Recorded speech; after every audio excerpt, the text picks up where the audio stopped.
séance est ouverte. Mes chers collègues, nous avons donc cette assemblée va se meubler peu à peu, mais nos collègues sont complètement écartelés entre la séance publique et la réunion de commission. Nous avons donc le plaisir de recevoir aujourd'hui Monsieur Frédéric Mondoloni, qui est directeur général des affaires politiques et de sécurité du ministère de l'Europe et des Affaires étrangères. Monsieur le directeur général, soyez le bienvenu devant cette commission que vous connaissez. Je crois que c'est la deuxième fois que vous, peut-être êtes-vous venu plus tôt, mais notre mémoire nous indique que c'est la deuxième fois que vous vous prêtez à l'exercice d'une audition dans cette salle, sous cette législature, puisque nous avions reçu le 1er février, M. Saunier garde en mémoire extrêmement précise de vos allées et venues, je tiens à vous le dire, le 1er février 2023, à l'occasion d'une table ronde qui avait été tout à fait passionnante et dont je garde un très bon souvenir sur l'Asie centrale. Mais c'est la première fois que vous venez dans les fonctions de directeur général qui sont les vôtres actuellement. Sachez que nous apprécions grandement la disponibilité dont vous faites preuve à l'égard de la représentation nationale et les quelques minutes de délai que vous nous avez demandé ou imposé en réalité étaient parfaitement justifiés puisque vous étiez à côté du ministre pour recevoir la ministre des Affaires étrangères de République fédérale d'Allemagne, ce qui, par les temps qui courent, est une activité non seulement licite, mais indispensable compte tenu d'une situation quand même exagérément tendue entre la République fédérale et nous. Alors, avant d'occuper ce poste qui est tout à fait important et sensible au Quai d'Orsay, vous avez exercé des fonctions de terrain qui vous confèrent une excellente connaissance de l'Europe centrale et orientale, ce qui s'avère plutôt utile pour appréhender le conflit ukrainien qui nous réunit aujourd'hui. Vous avez été notamment ministre conseiller à l'ambassade de France à Moscou de 2013 à 2017, ambassadeur en Serbie de 2017 à 2019 et directeur de l'Europe continentale de 2019 à l'an passé. Monsieur le directeur général, nous avons effectivement souhaité vous entendre car des développements très importants, pour certains appelés à donner lieu prochainement à des débats dans notre hémicycle, prochainement c'est la semaine prochaine, sont intervenus ces dernières semaines. Le dernier en date, et vous le commenterez sans doute, c'est la subite dégradation de la situation en Moldavie, où les séparatistes de Transnistrie ont appelé, avec une spontanéité à laquelle nous rendons hommage, ont appelé Moscou à les soutenir face aux autorités légitimes, pro-européennes, incarnées par la présidente Madame Sandou. Mais auparavant, dans le prolongement de leur déclaration en marge du sommet de l'OTAN à Vilnius en juillet dernier, les pays du G7 et une quinzaine d'autres États, dont la Pologne et le Danemark, ont pris depuis le début de cette année des engagements de long terme en faveur de l'Ukraine afin de contribuer davantage à sa défense et à sa sécurité. L'accord entre le Royaume-Uni et l'Ukraine a été le premier officialisé lors de la venue du Premier ministre M. Sunak à Kiev le 12 janvier dernier. Mais l'accord entre la France et l'Ukraine a été signé lors de la dernière visite du président ukrainien à Paris le 16 février.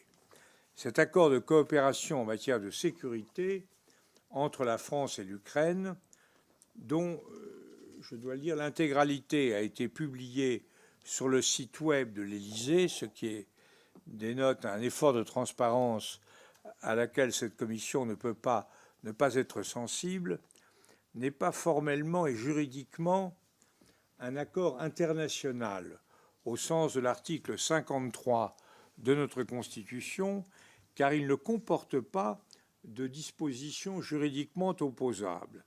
Il donnera toutefois lieu à un débat au Parlement, donc la semaine prochaine, mardi après-midi prochain, sur la base de l'article 50-1 de la Constitution, et je me réjouis que ce débat puisse avoir lieu, car la situation est évidemment très mouvante. Alors, je crois que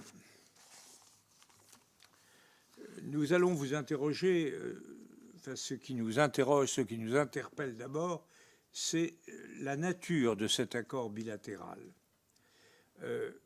Comment l'analyser sur le plan institutionnel? Je viens de dire que ce n'était pas un accord au sens strict du terme. D'une façon générale, il s'inscrit dans une série d'accords bilatéraux, et ça donne quand même le sentiment d'une certaine incapacité, par définition, je dirais c'est une tautologie, c'est d'une certaine incapacité à avoir une approche multilatérale, nous, Union européenne, évidemment, et le Royaume-Uni à côté, on comprend qu'on est à traitement particulier avec le Royaume-Uni, une approche multilatérale avec l'Ukraine, dans nos relations avec l'Ukraine. C'est quelque chose de préoccupant. Alors nous voyons bien que la réunion de lundi dernier avait pour objet de compenser cette espèce d'éclatement, d'émiettement, de bilatéralisation générale des rapports entre les différents pays de l'Union européenne et l'Ukraine par une mise en commun visant, comme l'a rappelé le président de la République, à dégager ce qu'il a appelé des coalitions capacitaires, qui permettraient effectivement de redonner une certaine cohérence à cette approche qui pourrait être un petit peu partielle. Donc nous souhaitons vous entendre analyser ce document et faire le point à cet égard de notre effort comparé à l'effort que font un certain nombre de partenaires, et en particulier le partenaire allemand. Nous sommes quand même très sensibles au fait que les Allemands ne manquent pas une occasion de dire, selon la formule qu'ils affectionnent, que nous voyageons en première classe avec un billet de seconde et que nous parlons haut et fort en faveur de l'Ukraine, mais que nous en faisons beaucoup moins qu'eux. J'ai personnellement, après avoir examiné un peu les choses, le sentiment que ce n'est pas comme ça, tout à fait, que les choses se présentent, que nous faisons des efforts de très grande qualité, que la structure de notre armée ne nous permet pas d'agir dans les créneaux qui sont ceux de pas mal de nos partenaires, dont les Allemands, mais que nous sommes extrêmement en pointe, notamment sur des armements comme ceux que les Allemands répugnent, c'est le moins qu'on puisse dire, à livrer aux Ukrainiens. Donc j'aimerais bien que vous nous disiez, car là nous manquons un peu d'informations, le ministère de la Défense ne nous donne pas beaucoup d'informations sur le montant exact, sur la nature et le montant et la qualité exacte de notre contribution. Il se contente le plus souvent de dire que les chiffres produits par les instituts allemands mobilisés pour faire cette évaluation, que ces chiffres sont incertains, combinent des choses hétérogènes, et ça c'est quand même très gênant, car nous voudrions faire le point, cette assemblée, cette commission, souhaite véritablement être en mesure de connaître la réalité des choses et savoir en quoi il y a déficit quantitatif, s'il y a avantage qualitatif dans la coopération militaire que nous accordons à l'Ukraine. Au-delà de cela, il y a évidemment, et vous comprendrez que nous y sommes très sensibles, il y a le texte de l'accord, il y a le contexte dans lequel il a été pris, et ce contexte, c'est un contexte, nous semble-t-il, de mobilisation assez intense et d'agressivité renforcée de la Russie, qui effectivement affiche pour l'instant des buts de guerre qui sont extrêmement larges et qui ne se contentent pas de viser l'Ukraine. Et il y a aussi le sous-texte, c'est-à-dire la déclaration du président de la République de lundi dernier, déclaration qu'on a eu certaines difficultés à analyser. Personnellement, j'ai analysé devant cette commission, d'ailleurs, quand on a évoqué la question mercredi dernier, l'idée que, contrairement à ce qui a été dit et répété, le président avait d'abord dit que la question de la présence de troupes en Ukraine n'était pas aujourd'hui à l'ordre du jour et que, simplement, elle n'était pas exclue. Et justement, il y a eu beaucoup de termes qui ont autorisé une ambiguïté dont je ne sais pas si elle est stratégique ou terminologique. L'exclusion a été marquée mais n'a pas été temporalisée. C'est-à-dire on ne sait pas si c'est exclu aujourd'hui ou demain. Et nous avons affaire, en revanche, à un partenaire allemand, le chancelier, qui a dit que c'était exclu définitivement. Et en des termes, il l'a dit, redit et re-redit. Et ça, c'est quelque chose qui nous a beaucoup impressionné, que nous sommes beaucoup dans cette commission, je ne dirais pas tous, mais beaucoup, à considérer que c'est un cadeau fait à Vladimir Poutine, car quand on est engagé dans une partie, une sorte de partie de poker en quelque sorte, c'est jamais bon de dire qu'on n'ira pas au-delà d'un certain niveau. Le président a tenu à dire récemment que nous n'étions pas dans une logique escalatoire, mais la logique escalatoire, moi, si je me réfère aux grands auteurs, c'est-à-dire à Clausewitz, essentiellement, la caractéristique de l'escalade, c'est qu'elle est déterminée par l'autre et qu'il s'agit de savoir simplement si on suit ce que le président a voulu dire, me semble-t-il, mais j'aimerais bien avoir confirmation de l'analyse que vous en faites au département, c'est que effectivement, nous n'étions pas, nous, à l'initiative d'une escalade, mais que nous étions prêts à répondre à un mouvement d'escalade de Moscou qui présente effectivement un certain nombre de caractéristiques dans ce sens. Sur l'accueil, j'aimerais bien que vous analysiez, au-delà des réactions très fortes et d'ailleurs un peu isolées dans l'opinion allemande, compte tenu de l'affaire Taurus par ailleurs, du chancelier, isolé, porté par la méfiance de l'opinion allemande qui est très pacifiste, mais quand on regarde les partis politiques, on voit qu'à part l'un d'entre eux qui n'est pas le plus reluisant, c'est-à-dire l'AfD, les partis politiques, que ce soit les Verts, les libéraux ou l'opposition chrétienne-démocrate, sont assez réservés. Mais au-delà du cas allemand, comment analysez-vous les réactions ? On a eu le sentiment dans les premiers jours d'une assez grande solitude de la France face à ces réactions. Et puis, en se décantant, on s'est aperçu que en décantant la situation, on s'est aperçu que les Britanniques étaient en fait sensibles, d'autant plus sensibles qu'ils offraient eux-mêmes à l'Ukraine des armes, et semble-t-il impliquant la présence de personnel sur le terrain ukrainien, des armes qui sont celles que les Allemands refusent.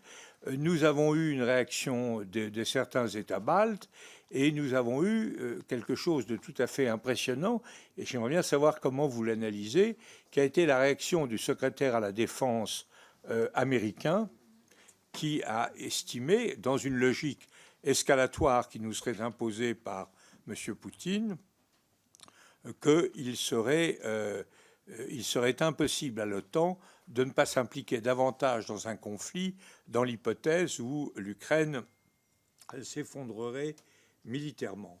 Alors tout ça fait un ensemble de questions, texte de l'accord, texte de la conférence, contexte de l'accord et de la conférence, sous-texte de la déclaration présidentielle, répercussions internationales. Nous avons le sentiment que nous avons un peu, non pas changé d'air, comme dirait Scholz, le chancelier Scholz, mais quand même changer véritablement de conjoncture depuis quelques semaines et que nous avons des difficultés, non pas simplement nous en France, mais les Européens, les Occidentaux, à assumer, à baliser exactement le chemin que nous avons à parcourir pour faire face à cette situation. Voilà les grandes questions que nous nous posons, mais évidemment, Monsieur le Directeur général, c'est d'abord du texte de l'accord qui a été signé entre l'Ukraine et la France que nous devons partir pour tenter d'étayer une réflexion plus approfondie sur une situation dont nous sommes très conscients dans cette commission qu'elle est profondément dramatique. Merci beaucoup, Monsieur le Président, Mesdames, Messieurs les députés. Donc, Monsieur le Président, tout d'abord, c'est un grand honneur pour moi que de m'adresser à cette commission devant la représentation nationale. Et donc, je tenais avant tout, bien sûr, à vous demander de pardonner le retard qui a été le mien, et puis aussi d'avoir dû effectivement vous solliciter pour décaler de quelques minutes cette audition. Comme vous l'avez rappelé, Monsieur le Président, j'étais avec le ministre qui recevait son homologue allemande, et le contexte que vous avez rappelé, je crois, rendait cet entretien tout à fait important. Voilà, vous avez posé, Monsieur le Président, dans votre introduction, je crois, si je peux me permettre, toutes les bonnes questions, certaines plus faciles que d'autres, d'autres plus difficiles. Vous avez parlé de contexte, de texte, de sous-texte, et donc je vais essayer peut-être de vous donner ma vision, celle du ministère des Affaires étrangères, pour tenter de répondre à vos questions, avec peut-être, si vous me le permettez, une introduction que j'espère pas trop longue, mais n'hésitez pas à m'interrompre si c'était le cas, parce qu'on a quand même beaucoup de thèmes à aborder. Long moi-même. Vous avez pour combien de temps? Ouais, je pense que j'en ai peut-être pour un gros quart d'heure quand même. Un quart d'heure, parfait. Si ça vous... Parfait. En essayant peut-être de pas tangenter les 20 minutes, mais c'est toujours possible. Essayez de ne pas dépasser les 20 minutes, ça sera parfait. Voilà, pour que nos collègues puissent s'exprimer. pour laisser des... Le président est déjà abusivement utilisé le temps de parole de la commission. Voilà, pour laisser du temps aux questions et pouvoir répondre plus précisément à certaines d'entre elles. Donc, un propos liminaire en trois parties, si vous me le permettez. D'abord, donc, revenir sur les quelques éléments de contexte qui caractérisent le moment que traverse la guerre en Ukraine. Vous avez parlé de moments particulièrement importants. On parle de moments charnières. Je pense que c'est vraiment une période tout à fait particulière qui rend d'autant plus pertinente cette audition. Donc, premier point. Deuxième point, en revenant plus précisément, comme vous l'avez demandé, Monsieur le Président, sur les modalités de notre soutien à l'Ukraine. Depuis maintenant 2 ans, vous avez fort justement souligné qu'on a encore un travail de communication à faire, que ce soit vis-à-vis des parlementaires, mais aussi de notre opinion publique, pour bien expliquer exactement quelle est la nature et le montant de notre soutien. Et puis un troisième point sur, plus précisément, comme vous m'y avez aussi invité, sur la conférence de soutien à l'Ukraine du 26 février, la réunion de lundi dernier que le président de la République nous a demandé d'organiser pour, en citant, je crois, son expression, provoquer un sursaut collectif pour mettre en échec l'agression russe. Donc tout d'abord, le contexte. Alors, il est marqué, comme vous le savez, Monsieur le Président, Madame et Messieurs les parlementaires, par l'installation du conflit dans la durée, 2 ans. Nous sommes quasiment au triste anniversaire des 2 ans de l'invasion en Ukraine. Donc c'est le premier point. Et le deuxième point, c'est l'adoption par la Russie d'une posture de plus en plus agressive, non seulement en Ukraine, mais également à l'égard des principaux soutiens de celle-ci, dont les pays occidentaux, dont la France en particulier. Donc le conflit qui s'installe dans la durée, les autorités ukrainiennes ont elles-mêmes reconnu que la contre-offensive de l'été 2023 n'avait pas produit les résultats qu'elles attendaient. Je ne veux pas revenir ici en détail sur la situation militaire, mais juste pour souligner que cette guerre est plus que jamais une guerre d'attrition, une guerre qui menace de ressembler à une Première Guerre mondiale, après une période de guerre de mouvement, une guerre de plus en plus de positions et voire d'attrition. À cet égard, il est vrai que la Russie dispose de certains avantages, notamment sur le plan démographique, bien que les gains marginaux qu'elle réalise sur le terrain depuis quelques semaines et qui ont fait quelques titres de la presse, mais surtout russes, qui a tendance à grossir les gains de la Russie, se font aujourd'hui au prix de pertes humaines et matérielles considérables, avec l'exemple récent de la prise de Devdivka, par exemple, mais avant celle-ci, de la prise de Bakhmout, qui le démontre bien, où on a un ratio perte-gain qui est totalement disproportionné de notre point de vue. Je veux aussi souligner dans ce moment difficile, que les Ukrainiens reconnaissent, que l'Ukraine continue néanmoins en ce moment à remporter des succès significatifs, avec notamment la mer Noire, où l'Ukraine est parvenue à repousser la flotte russe de la mer Noire, de la partie nord-occidentale de cette zone, et ainsi à pouvoir assurer la reprise des exportations maritimes. Vous vous souvenez qu'il y avait eu tout un débat notamment sur la résilience économique de l'Ukraine et également sur la possibilité pour l'Ukraine d'exporter ces céréales. Il est clair que la mer Noire n'est plus un lac russe. Il s'agit d'un revers significatif pour la Russie qui, après s'être retirée de l'initiative céréalière de la mer Noire en juillet 2023, avait tenté d'imposer un blocus en mer Noire et frappé délibérément les infrastructures céréalières, les ports ukrainiens, la ville d'Odessa, dans l'espoir d'asphyxier l'économie ukrainienne. Cet espoir est aujourd'hui déçu. De la même manière, bien sûr que la Crimée n'est plus également à l'abri des frappes ukrainiennes. Je crois que cet exemple de la mer Noire et de la Crimée constitue pour nous un rappel que l'agression russe a été, depuis le début de ce conflit, mise en échec à de nombreux égards. Je pense qu'il faut vraiment souligner ce point-là. C'est la conséquence, bien sûr, de la résistance héroïque des Ukrainiens, des forces armées, mais aussi des civils, de la population ukrainienne, de la mobilisation aussi inédite de ses partenaires qui lui ont fourni les moyens de résister sur le plan civil et militaire. Je veux insister là-dessus. La Russie est pour l'instant toujours dans l'incapacité d'atteindre ses buts de guerre. Elle a raté sa guerre éclair en février 2022. Elle n'est pas aujourd'hui, 2 ans après, plus en mesure d'atteindre des objectifs qu'elle s'est fixés elle-même et que je rappelle, neutralisation de l'Ukraine, démilitarisation, entre guillemets, dénazification, c'est-à-dire en gros la prise de contrôle totale de l'Ukraine, de tout le pays, par la force, avec en creux la négation du droit de l'Ukraine à exister en tant qu'État indépendant, en tant que nation. Ces objectifs qui ont été rappelés par le président Poutine dès la veille de l'agression généralisée n'ont pas changé. Ils ont été rappelés à de multiples reprises, notamment récemment dans son discours à la nation. Voilà. Je rappelle, il n'y a pas besoin de le rappeler devant cette commission, mais vous me permettez de le faire quand même aussi, peut-être, Monsieur le Président, que c'est par ailleurs, ce conflit était par ailleurs une violation, enfin l'agression russe l'agression de l'Ukraine par la Russie constitue une violation flagrante du droit international et des principes de la Charte des Nations Unies. Elle remet en cause les principes mêmes de notre sécurité collective. Les conséquences pour l'ordre international que nous défendons sont d'autant plus graves que la Russie est un membre permanent du Conseil de sécurité des Nations Unies et un État doté au sens du traité de non-prolifération nucléaire. Elle se caractérise en outre, cette agression, par des violations massives du droit international humanitaire, des exactions perpétrées par les forces combattantes pour la Russie contre la population ukrainienne de manière indiscriminée, avec par ailleurs des crimes de guerre dont s'est saisie la justice internationale et qui ont été plusieurs fois qualifiés de crimes contre l'humanité, notamment par nos autorités. J'ajoute que la Russie a en outre perdu une part de son crédit sur la scène internationale. Le président de la République a qualifié la Russie à la conférence de la sécurité de Munich l'an dernier, en 2023, de puissance du déséquilibre et du désordre. Je crois que malheureusement cette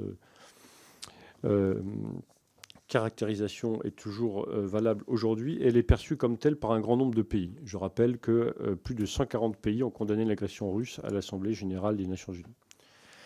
Enfin, en s'engageant dans cette guerre, notre conviction, notre analyse, c'est que la Russie a accentué un certain nombre de ses fragilités internes. Elle a accentué son déclin démographique, qui était déjà important, mais en essuyant des pertes terribles, en poussant des centaines de milliers de Russes, notamment des jeunes formés à l'exil. On estime qu'à peu près 1 million de personnes a quitté la Russie depuis 2 ans, depuis l'agression russe. Elle compromet aussi son potentiel économique, pourtant extrêmement important, en s'entêtant dans la conduite d'une guerre qui pèse lourdement sur ses finances publiques, en transformant son économie en économie de guerre et en réduisant son potentiel de croissance à long terme. Tout ceci pour, je dirais, contrebalancer ce que la propagande russe essaie de présenter depuis 2 ans comme un conflit qui devient de plus en plus favorable à ses intérêts. Je pense qu'il faut vraiment avoir une vision beaucoup plus, je dirais, claire de la réalité de la situation, qui est loin, je crois, de bénéficier, en fait, notamment sur le moyen terme ou sur le long terme, à la Russie. La Russie a tenté de justifier son agression de l'Ukraine par la nécessité d'empêcher l'Ukraine de rejoindre l'OTAN. Vous l'avez vu, en présentant le choix effectué par les pays d'Europe orientale de rejoindre l'Alliance atlantique comme une menace à ses intérêts de sécurité. C'est un autre point qu'il faut souligner. 2 ans après, l'OTAN est renforcée par l'adhésion de la Finlande et dans quelques jours par celle de la Suède à son organisation. Donc le souhait de ces 2 pays de rejoindre l'Alliance, qui était impensable encore il y a 2 ans, est une conséquence directe de l'agression russe lancée le 24 février 2022. Je dirais de la même façon, la Russie comptait sur la division des Européens en essayant de diviser l'Union européenne. En fait, la Russie fait face depuis le 24 février à la pleine mobilisation de l'Union européenne dès les premières heures de la guerre.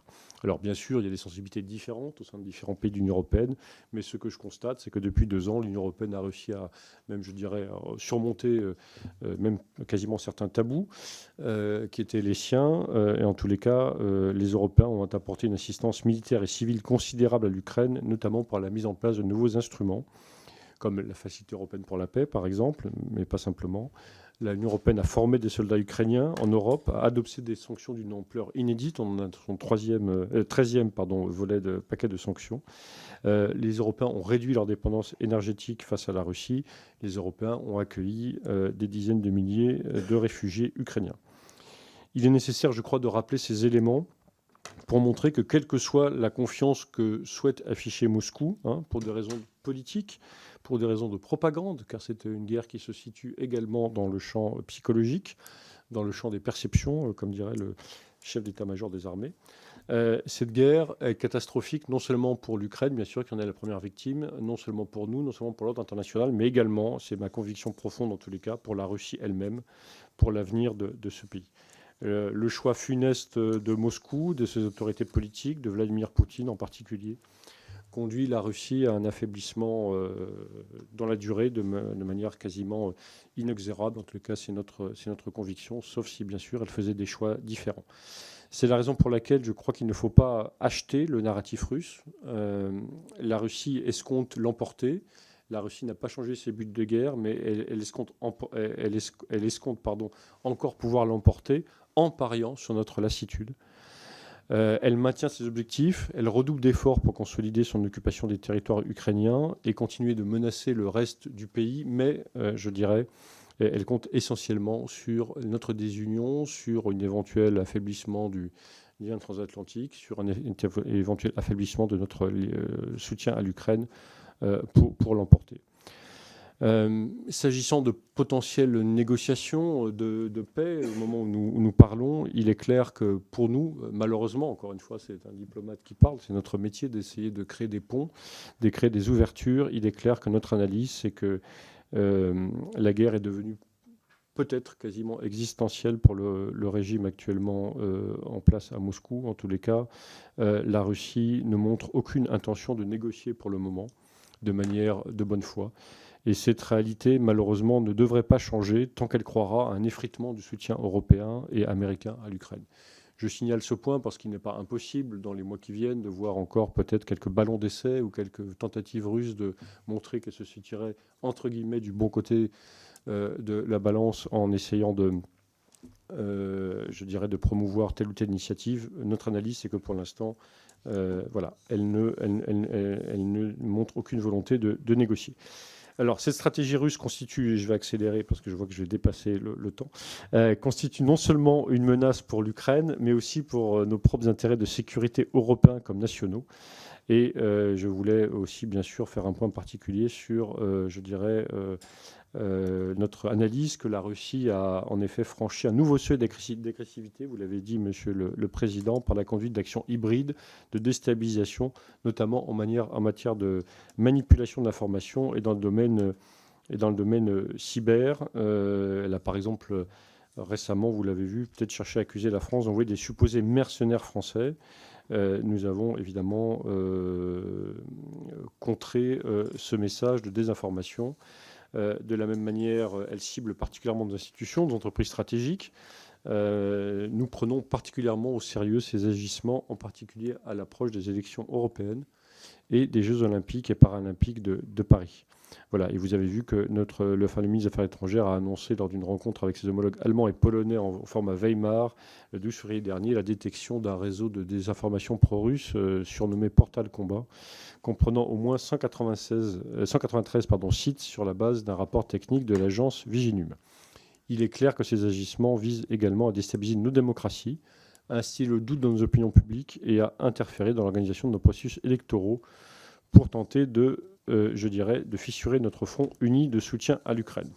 Voilà, j'accélère en ayant conscience que c'était le premier point sur le contexte. Donc, deuxième point, notre soutien, nous l'adaptons dans la durée en tenant compte de ce contexte qui a effectivement évolué, comme je l'ai indiqué, depuis 2 ans.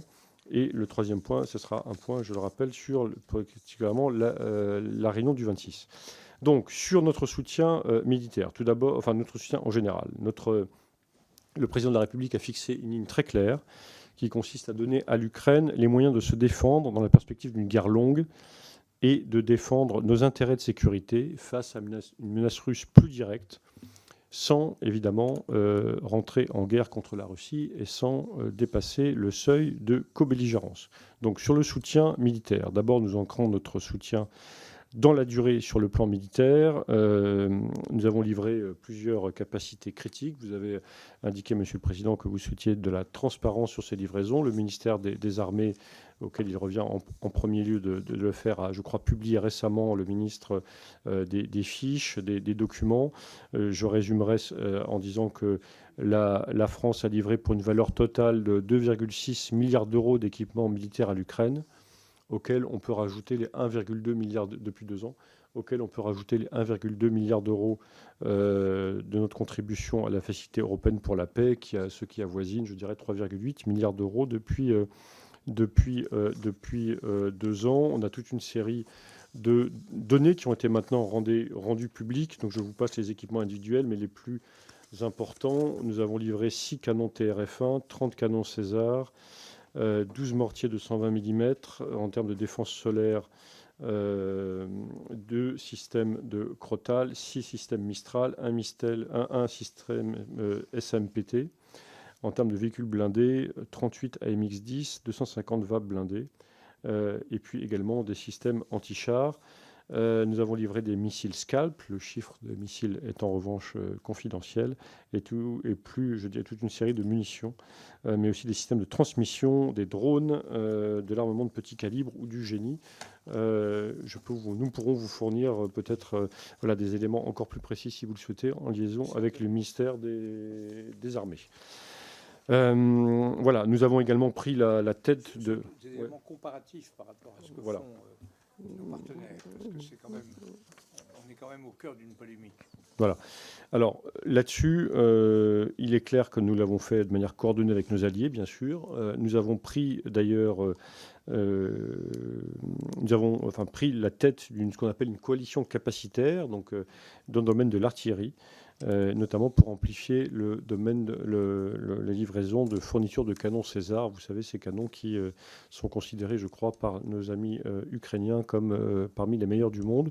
Nous en avons livré un certain nombre que j'ai mentionné. Nous avons, le président de la République et le ministre des Armées ont souhaité accélérer cette production et nous serons en capacité de produire 72 canons César supplémentaires en 2024, ce qui est un chiffre tout à fait remarquable par rapport au délai précédent, avant la guerre, je dirais, de livraison des armées. Voilà. Au-delà de, je dirais, des cessions de matériel qui ont pour limite les stocks, en fait, nos propres forces armées, hein, nous nous sommes engagés à soutenir les efforts pour que l'Ukraine puisse produire et maintenir en conditions opérationnelles les équipements dont elle a besoin, si besoin avec notre appui. Et c'était le sens de la visite du ministre des Armées à Kiev à la fin de l'année dernière. C'est aussi le sens de l'initiative récente portée par le président de la République. Je vais y revenir ensuite. Cet ancrage, je dirais, dans la durée a été marqué, vous l'avez rappelé, Monsieur le Président, par la signature de l'accord de coopération en matière de sécurité avec l'Ukraine. En fait, cet accord décline au plan bilatéral les engagements pris à Vilnius lors du dernier sommet de l'OTAN par le Président de la République aux côtés des partenaires du G7. Donc il y a quand même un chapeau, je dirais, multilatéral. Les pays du G7, et on a été rejoints ensuite par d'autres pays, avaient acté, je dirais, les principaux points qui devaient figurer dans chacun des accords bilatéraux signés par les différents partenaires. Et donc, je crois que plus de 25 États ont rejoint cette déclaration. Nous avons nous finalisé cet accord bilatéral qui a été signé le 16 février dernier par le président Zelensky à Paris. D'autres États l'ont fait, vous les avez cités, le Royaume-Uni qui a été le premier, l'Allemagne, et d'autres sont l'Italie, et d'autres sont en discussion. Ces accords témoignent d'un engagement à long terme pour la sécurité de l'Ukraine et contribuent pour nous à, je dirais, renforcer la sécurité du flanc oriental de l'Alliance. J'essaie d'aller vite, je ne rentre pas plus dans le détail du contenu de l'accord. Comme vous l'avez dit, Monsieur le Président, il a été rendu public, et le Président de la République, même si pour nous, ce n'est pas dans le champ de l'article 53 de la Constitution, parce qu'il n'y a pas, ce n'est pas un accord juridiquement contraignant, pour des raisons, bien sûr, de transparence, parce qu'il n'y a pas de... Alors, c'est parce que il n'y a pas... c'est un accord qui, voilà, qui n'a été, je dirais... conçu comme cela, dans le cadre notamment, encore une fois, des points que nous avons mis ensemble avec nos partenaires lors du G7, comme des accords d'engagement politique, mais pas de juridiquement contraignants. Je crois que c'est aussi pour des raisons, bien sûr, d'acceptabilité par différents partenaires. Nous avons considéré qu'il fallait être unis voilà, derrière eux et derrière l'Ukraine. Néanmoins, vous l'avez cité, il y a un débat au Parlement sur le fondement de l'article 50.1 de la Constitution qui est prévu dès la semaine prochaine, le 12 à l'Assemblée nationale et le 13 au Sénat. On pourrait y revenir. Donc ça, c'est l'engagement militaire. Il y a aussi un soutien civil extrêmement important avec un fonds de reconstruction qui est indissociable évidemment du soutien militaire. Nous sommes particulièrement engagés dans la région de Tcherniv, au nord de Kiev, et nous avons ouvert, comme vous le savez, un mandat pour que l'Agence française de développement puisse intervenir en Ukraine pour renforcer notre présence sur le terrain au plus près des besoins ukrainiens. Cet engagement représente un soutien important sur lequel je pourrai revenir aussi plus en détail si vous le souhaitez. Un autre point très important, c'est notre rôle évidemment pour accompagner l'Ukraine dans son chemin vers l'adhésion à l'Union européenne. Donc là, je cite notre rôle quand même en juin 2022 pour obtenir le statut du pays candidat avec ce déplacement du président de la République avec son homologue allemand, italien, roumain notamment.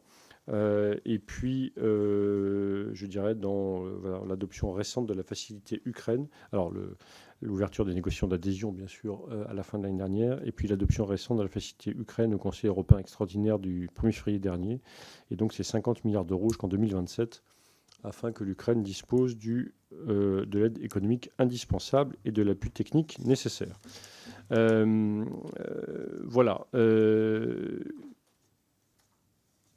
Pour résumer, sur les plans militaires comme civils, nous cherchons à adapter notre soutien à l'Ukraine dans la perspective d'une guerre qui sera malheureusement longue, qui est déjà longue, 2 ans, et qui va durer très probablement pour les mois qui viennent.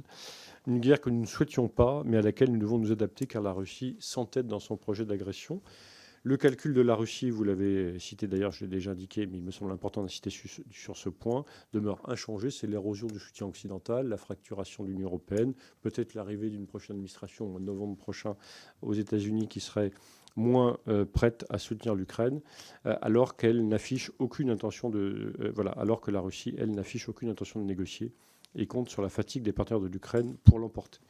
Voilà, c'est ce qui nous a amené à tenir le 26 février dernier à Paris cette conférence sur laquelle je vais maintenant revenir un peu plus en détail et qui constitue mon troisième point, qu'il s'agissait de prendre acte de cette situation et de voir comment nous pouvons faire encore mieux, faire ce que nous faisons déjà, mais encore mieux, et peut-être, quelquefois, faire différemment pour marquer notre soutien à l'Ukraine. Donc le président a souhaité réunir cette enceinte souple. Ce n'est pas un nouveau format, sinon c'est informel, mais avoir une discussion de fond au niveau des chefs d'État et de gouvernement dans cette période particulière. Je crois que le moment a été considéré par nos partenaires, ce n'est pas nous qui le disons, comme particulièrement bien choisi, parce que c'était juste aussi après la conférence de sécurité de Munich, qui a bien montré qu'il y avait à la fois une difficulté de l'Ukraine sur le terrain, un doute sur le soutien américain, et donc une ambiance, pour le dire tout à fait franchement, qui n'était pas totalement optimiste. Il était important de montrer que, prenant acte de cette situation, nous souhaitons nous adapter et faire encore mieux pour tenir dans la durée. Premier point, cette conférence a permis aux participants de constater de façon unanime, et j'insiste sur ce point, l'accroissement de l'agressivité russe et de mieux caractériser la menace pour nos intérêts de sécurité. Il est clair que cette conférence a permis de confirmer plusieurs points d'accord, en commençant par l'urgence de la mise à l'échelle de notre soutien à l'Ukraine au vu de la tendance militaire sur le terrain. Notamment comment est-ce qu'on se procure plus de munitions, comment est-ce qu'on peut acheter plus de capacités existantes auprès éventuellement d'États tiers. On a une initiative portée notamment par la République tchèque. Le président de la République est aujourd'hui même à Prague, il en a parlé, qui est complémentaire à notre travail conduit au niveau européen dans le cadre de Facilité européenne pour la paix. Donc ce n'est pas contradictoire, c'est il a adhéré à cette idée. Il a adhéré à cette idée, ce n'est pas contradictoire, c'est complémentaire. Ensuite, je crois qu'il faut qu'on détermine encore précisément le montant de notre contribution ou la manière dont nous allons soutenir cette initiative, mais je pense que c'est un point important. Il a dit d'ailleurs dès le 26 février dernier, autour de ses homologues. Encore une fois, nous essayons de faire de manière coordonnée plus et mieux par de nouvelles initiatives. Je signale aussi la mise en place d'une 9e coalition capacitaire. Alors, je parle de la coalition capacitaire sur l'artillerie, il y en a d'autres. On a décidé de mettre en place une 9e coalition sur ce qu'on appelle la frappe dans la profondeur ou dans la durée, dans le cadre du groupe de contact pour la défense de l'Ukraine, dit le groupe de Ramstein. Voilà. Je crois que c'était une grande partie de la discussion du lundi 26. Les chefs d'État et de gouvernement ont souhaité avoir ensuite une autre partie qui consistait à savoir, dans un second temps, quelles pistes pouvaient être explorées afin de recourir à des options potentiellement nouvelles de soutien qui permettraient d'envoyer à la Russie un signal fort sur notre détermination à mettre en échec son agression. Je crois que c'est, comme vous l'avez rappelé également, l'idée, c'est de bien montrer de bien convaincre la Russie que nous non plus, nous ne faiblirons pas. Que pour nous, c'est un conflit qui met en jeu notamment la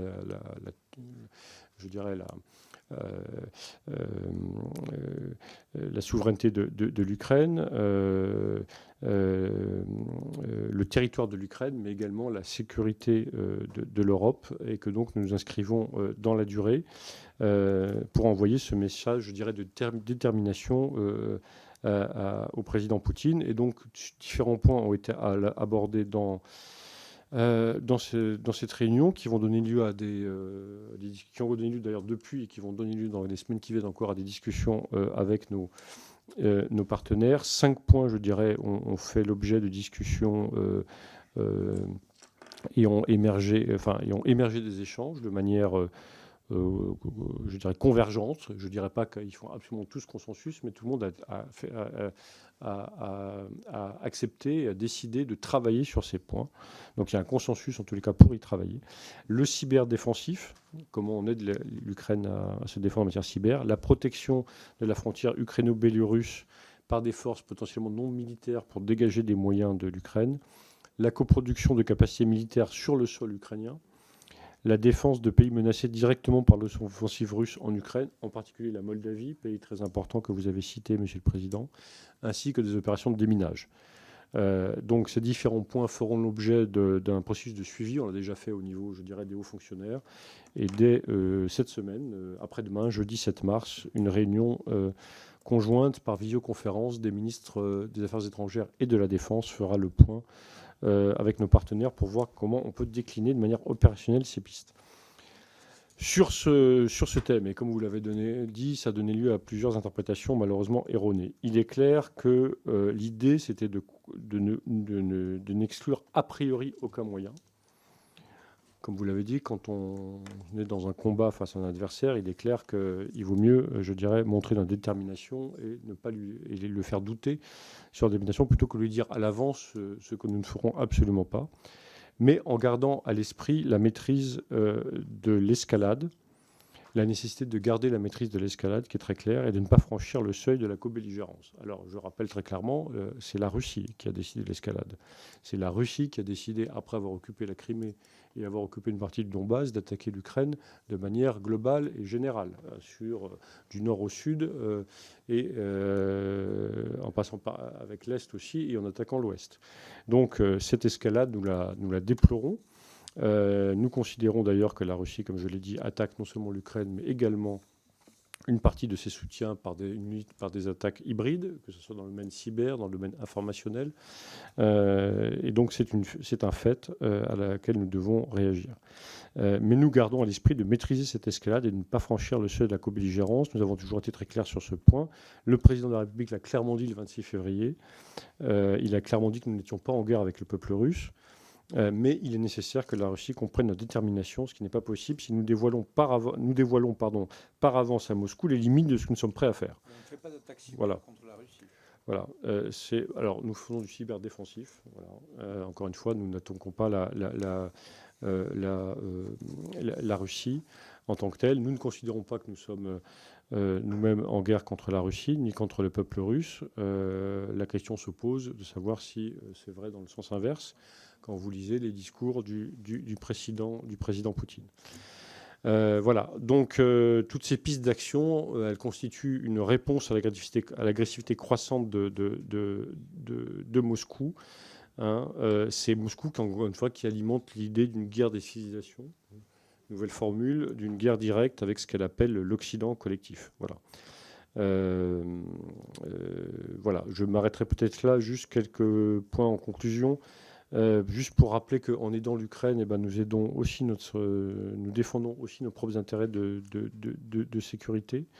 Nous défendons déjà le droit international, le droit des États à être souverains et indépendants, le droit de choisir librement leurs alliances et leurs arrangements de sécurité, l'intangibilité des frontières, mais nous défendons aussi notre sécurité, nos intérêts.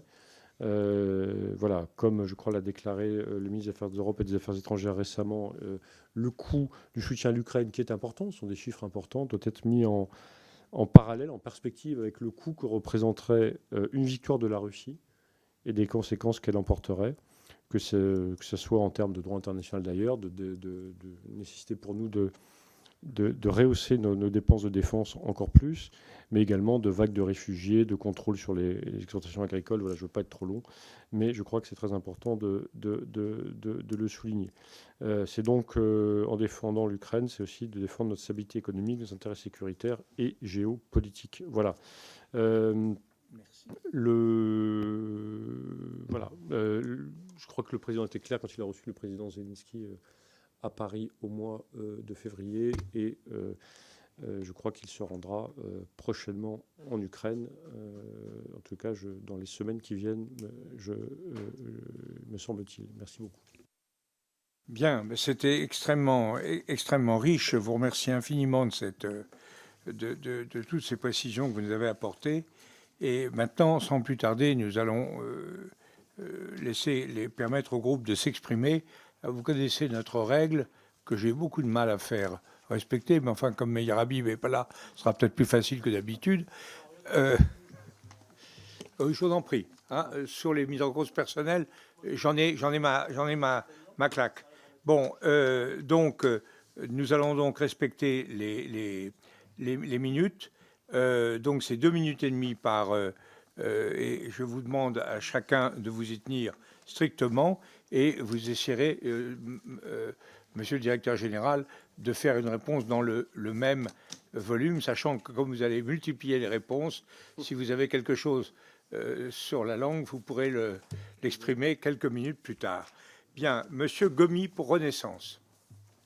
Merci, Monsieur le Président. Monsieur le Directeur Général, au nom du groupe Renaissance, je tiens à vous remercier pour ce propos liminaire particulièrement complet. Le 24 février dernier, l'Ukraine entrait dans sa 3e année face à l'invasion brutale de son territoire par la Russie de Vladimir Poutine. Depuis 2 ans désormais, cette guerre met à l'épreuve la ténacité du peuple ukrainien, mais a également révélé la détermination des nations européennes dans leur engagement aux côtés de Kiev. Le bilan humain de cette guerre est très lourd, il se compte en milliers de vies perdues, tant civiles que militaires. La détermination du peuple ukrainien à défendre son territoire reste malgré tout inébranlable. Cette persévérance dans la lutte pour la liberté doit nous inspirer et nous encourager à ne pas faiblir. Nous pouvons nous féliciter d'avoir dès les premiers instants soutenu Kiev à travers un appui militaire et une assistance économique continue. Nous avons démontré une solidarité sans faille à l'égard de l'Ukraine.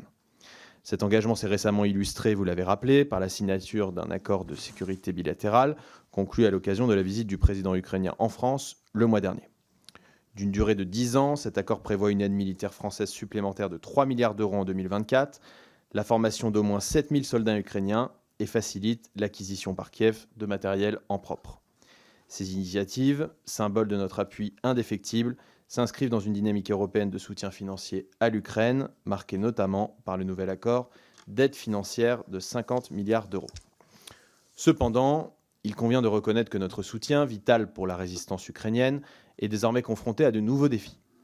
Les dynamiques politiques internes de nos alliés, notamment aux États-Unis, ainsi que les prochaines élections européennes, pourraient en effet amoindrir la volonté de la communauté internationale de maintenir un fort niveau d'engagement en faveur de l'Ukraine.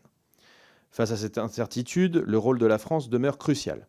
Nous devons intensifier notre engagement à soutenir les Ukrainiens sur le plan militaire et économique.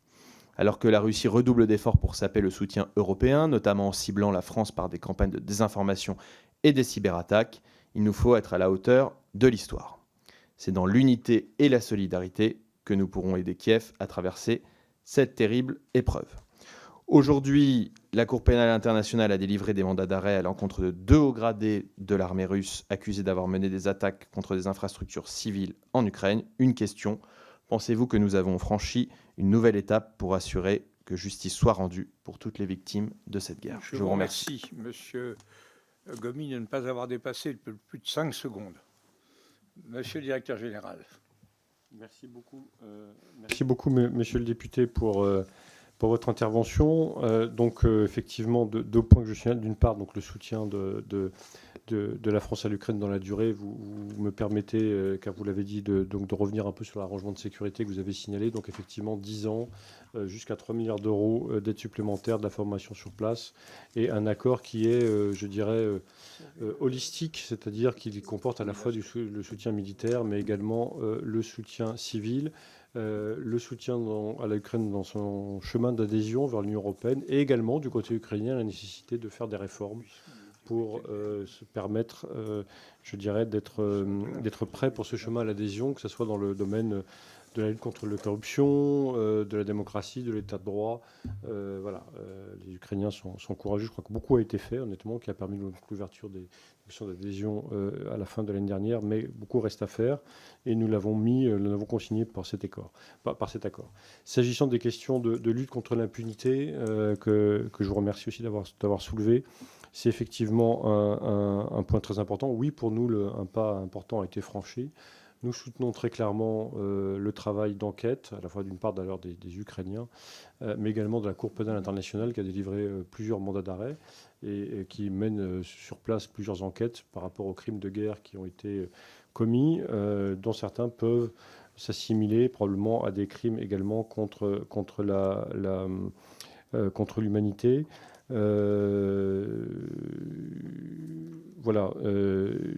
Effectivement, 2 points précis que je voudrais rajouter. D'une part, la mise en place au sein du Conseil de l'Europe d'un registre des dommages, qui est très important.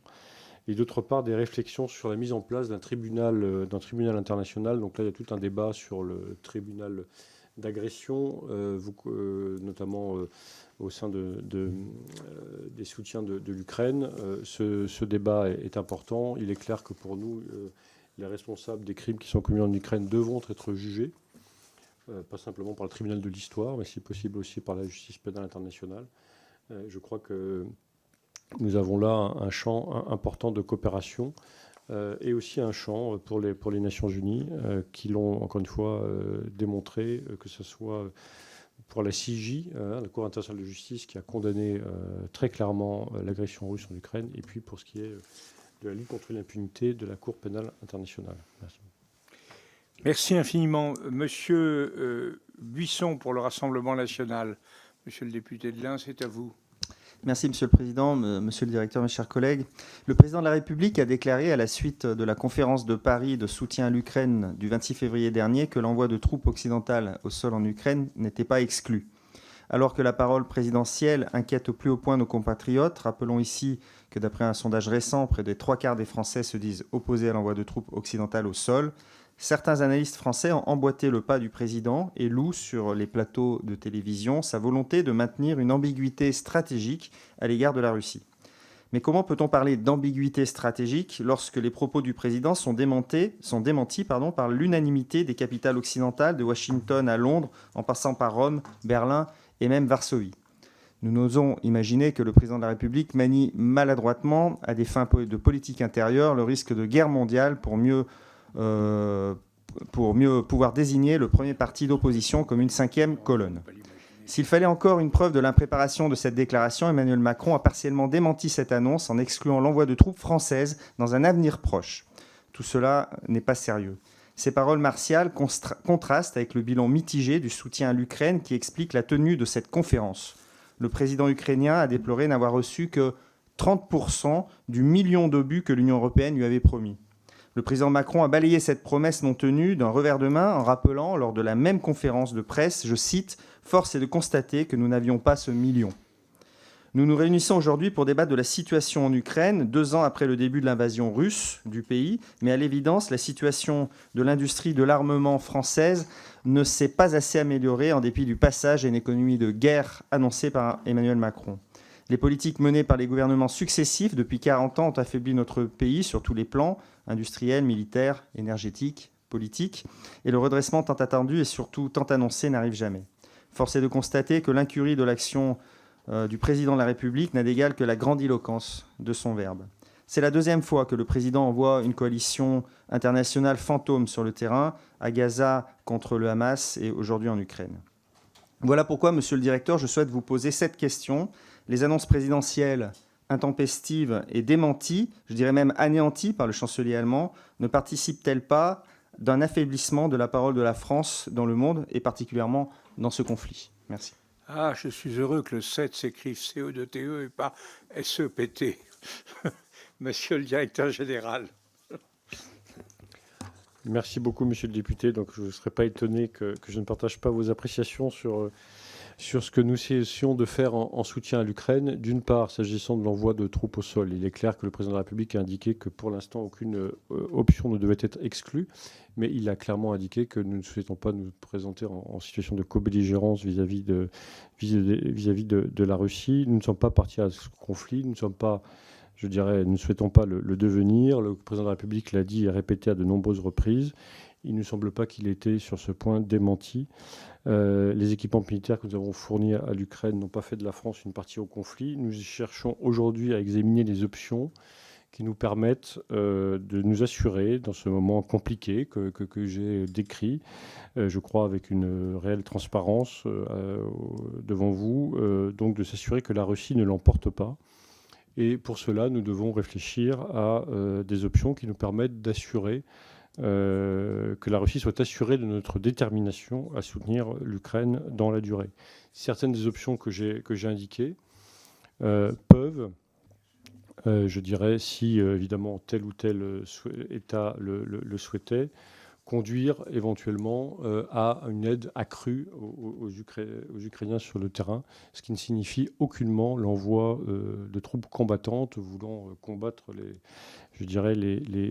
militaires russes sur le terrain. Donc je pense qu'il n'est pas utile de lancer des faux débats auxquels on ne peut pas apporter forcément de réponses satisfaisantes. Je pense que notre position est au contraire cohérente. Voilà. Le contenu des discussions que j'ai évoquées dans mon propos liminaire atteste aussi, je crois, vraiment de l'unité des partenaires de l'Ukraine, hein, tant sur l'objectif de mise en échec de l'agression russe que sur le constat d'une menace russe accrue également, donc ce souhait de nécessité d'examiner des nouvelles pistes d'action. L'ambiguïté que vous avez décrite, ou en tous les cas la volonté du président de la République de n'exclure aucune option, eh ben, ça participe de ce qu'on appelle nous, notre langage stratégique, c'est-à-dire le fait de ne pas laisser penser à la Russie que notre détermination faiblira. Et il n'est pas utile de dévoiler toutes nos cartes à l'adversaire. Encore une fois, nous ne considérons que nous ne sommes pas en guerre contre la Russie. Quand vous lisez certains propos du président russe, que ce soit avant l'invasion russe, ou que ce soit de l'Ukraine, ou que ce soit maintenant, ne serait-ce que la dernière interview télévisée qu'il a accordée, il est clair qu'on peut se demander si lui ne pense pas qu'il est en guerre contre l'Occident. Voilà. Merci. Je vais maintenant donner la parole au représentant de la France. Mais, je vais dire, je n'ai pas fait jusqu'à présent, mais à 2 minutes 15, je tapoterai sur ma chose. Monsieur Le Gall est un homme qui aime bien développer. Et ce que je comprends, parce que je partage cette tendance, et j'en abuse. Donc je ferai ça, non pas pour interrompre qui que ce soit, mais pour signaler simplement que le moment est venu de précipiter la question. Donc c'est Monsieur Le Gall, député du Val d'Oise pour la France Insoumise. Merci Monsieur le Président, merci Monsieur le Directeur. Donc oui, la semaine prochaine, nous aurons un débat 50.1 sur les accords de l'accord de défense entre la France et l'Ukraine, donc un vote non contraignant, c'est mieux que rien. Vous dites que l'accord non plus n'est pas contraignant, donc il dépendra, son application concrète dépendra d'un certain nombre de facteurs, notamment capacitaires. Quelles sont les conditions pour que cet accord soit applicable, puisque la pire des choses, c'est de ne pas respecter sa parole en relations internationales, indépendamment de ce qu'on pense du contenu de cet accord. Ensuite, il y a un certain nombre de portes qui sont ouvertes sur l'intégration, pour aider l'Ukraine à réunir les conditions d'intégration dans l'Union européenne, dans l'OTAN. Chacun en pense ce qu'il veut, ça mériterait un vrai débat au Parlement, mais est-ce que c'est pour donner un gage à nos alliés ukrainiens, enfin aux Ukrainiens, à l'Europe de l'Est, ou c'est vraiment sérieux l'idée de l'entrée dans l'OTAN, puisque ça va au-delà des conclusions du G7, notamment au sommet de juillet 2023, sauf erreur de ma part. Et tout ça s'inscrit par ailleurs dans le trouble créé par les propos du président, qu'on le veuille ou non. Beaucoup d'alliés ont quand même peut-être mal compris sa pensée complexe, mais enfin, un certain nombre d'entre eux ont jugé utile de démentir l'envoi de troupes. Donc c'est bien que beaucoup l'avaient compris comme cela. À tel point que même quelqu'un comme M. Chevènement, qui n'est pas connu pour être un adversaire du président de la République, a jugé utile d'écrire une tribune dans le Figaro disant les Français ont élu Macron, pas M. Zelensky. Donc on a un vrai sujet quand même de savoir où trouver la ligne de crête entre les intérêts de la France, les intérêts de l'Ukraine, nos intérêts mutuels et ceux de l'Europe. Est-ce que, j'arrive désormais sur le point du plan européen, est-ce que, selon vous, le plan proposé par van der Leyen aujourd'hui est applicable? En d'autres termes, est-ce qu'on va dégager les financements pour vraiment permettre aux industries européennes de défense de rivaliser, comme elle l'a dit, avec leurs homologues US? Ou est-ce qu'on ne risque pas simplement d'avoir une petite enveloppe qui va être une rallonge d'achat et on achètera encore plus d'armes aux États-Unis, au lieu de passer de 70% d'armes achetées aux États-Unis à 50%?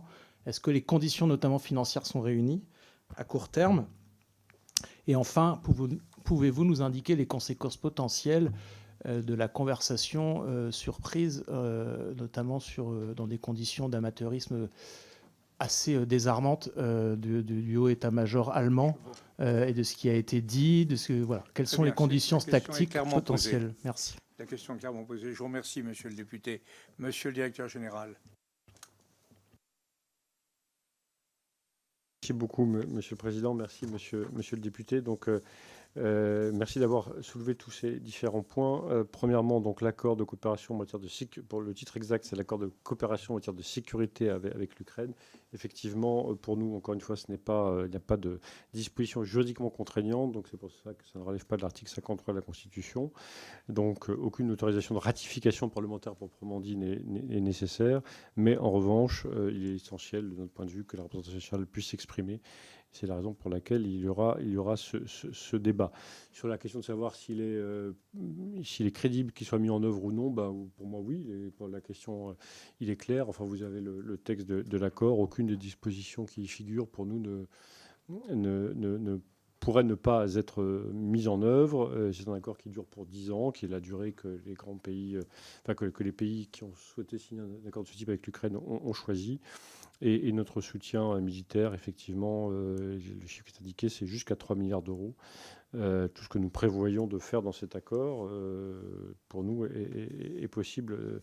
Et nous souhaitons qu'évidemment, bien sûr, on aura des points d'étape avec les autorités ukrainiennes pour s'assurer de la mise en œuvre de cet accord. S'agissant de l'intégration de l'Ukraine dans l'OTAN, alors ça c'est un débat qui est séparé de l'accord de coopération en matière de sécurité avec l'Ukraine, qui n'indique pas dans ces dispositions que l'Ukraine rejoindra l'OTAN. C'est le souhait des autorités ukrainiennes, ça a été discuté par les chefs d'État et gouvernement au dernier sommet de l'OTAN de Vilnius. Le prochain aura lieu à Washington en juillet. On y reviendra. Certains membres de l'Alliance sont opposés à donner ce qu'on appelle à l'Ukraine une invitation, c'est-à-dire à formaliser le fait que l'Ukraine sera membre de l'Alliance. D'autres y sont très très pour, bien sûr. Je crois que ce qui est important, c'est encore une fois d'afficher l'unité de l'Alliance dans le conflit actuel entre l'Ukraine et la Russie. Et c'est la raison pour laquelle nous avons, je crois, joué un rôle important pour parvenir à un langage acceptable par consensus lors du dernier sommet. Et nous souhaitons faire la même chose à Washington. Toute une série de mesures ont été prises, comme par exemple la création d'un conseil OTAN-Ukraine, la définition aussi d'aide capacitaire avec l'Ukraine, la manière aussi de renforcer l'interopérabilité. Toute une série de mesures ont été faites pour nous ancrer dans la durée et peut-être de manière, je dirais, difficilement réversible la perspective de l'entrée de l'Ukraine à l'OTAN. Mais je signale encore une fois que c'est bien séparé de l'accord de coopération que nous avons signé. Sur l'Union européenne, oui, pour nous, ce qu'a dit la présidente de la Commission aussi doit être mis en œuvre, et merci d'insister là-dessus. La ligne constante de la France, et pardon, je suis trop long, c'est bien de dire que l'argent européen doit être utilisé en priorité pour favoriser ce qu'on appelle la base industrielle et technologique de défense en Europe, c'est-à-dire favoriser la mise en place d'une véritable industrie de défense européenne. C'est là-dessus que pour nous l'argent européen doit être utilisé en priorité. L'ouverture que nous avons faite sur l'initiative tchèque d'acheter des munitions là où elles se trouvent dans un souci de court terme et d'urgence n'est pas contradictoire avec cette priorité. Nous souhaitons que ce soit mis en œuvre effectivement de cette manière. Merci. L'achat sur étagère n'est pas contradictoire avec la fabrication de stocks. Pour les Républicains, c'est M. Dumont, monsieur le député du Pas-de-Calais. Vous avez la parole. Merci, Monsieur le Président. Merci, Monsieur le Directeur Général, pour vos explications. C'est très complet, très intéressant. Je voudrais revenir sur 3 points. Le premier point, c'est la conférence du 26 février dernier, à laquelle, évidemment, vous avez fait référence et qui nous rassemble en quelque sorte aujourd'hui. Je comprends parfaitement l'intérêt de l'ambiguïté stratégique. Mais comme l'a souligné le président Bourlange, ça ne peut fonctionner que si la France n'est pas isolée et si, en contrepartie, l'ambiguïté est partagée par l'ensemble des alliés occidentaux. Et en réalité, la situation auparavant, avant la déclaration du président, était une situation où il pouvait exister une ambiguïté stratégique au niveau européen et des pays européens. À l'issue de la déclaration et surtout des additions de propos des différents dirigeants européens, il n'y a plus du tout d'ambiguïté stratégique.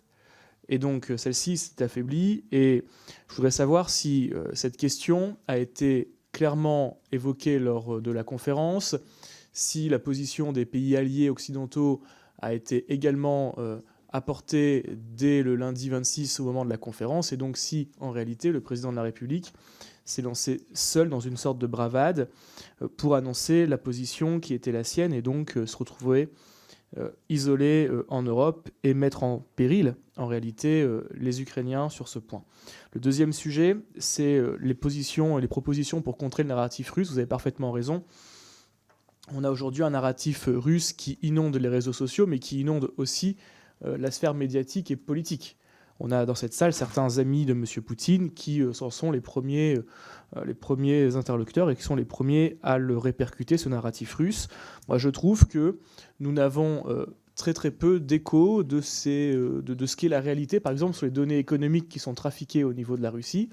Que fait le gouvernement, que fait le ministère pour mettre sur la place publique la réalité des chiffres démographiques, économiques, parce qu'aujourd'hui, nous n'avons les chiffres que d'un seul côté, et c'est bien évidemment extrêmement dommageable, ne serait-ce que pour la compréhension d'accompagner les besoins militaires et économiques de l'Ukraine. Et le dernier point, c'est la question du seuil de co-belligérance.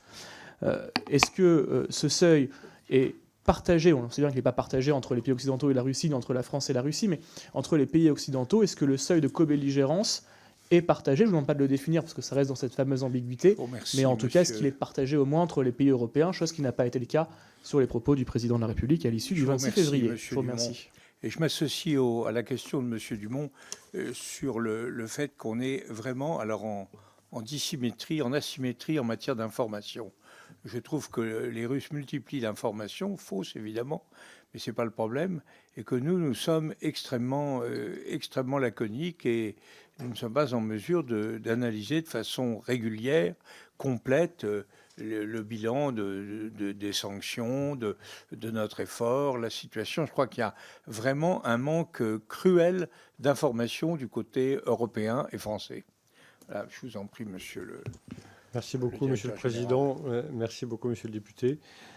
Sur les 3 points que vous évoquez, d'abord sur effectivement l'envoi potentiel de troupes au sol et encore une fois les conséquences ou les réactions suite à ces propos. D'une part, je le rappelle à nouveau, mais je veux faire la proposition, l'envoi de troupes au sol de combattantes en Ukraine contre la Russie n'a pas été évoqué le 26 février dernier parce que ça n'a jamais été l'intention du président de la République ou du gouvernement français de se lancer dans cette option.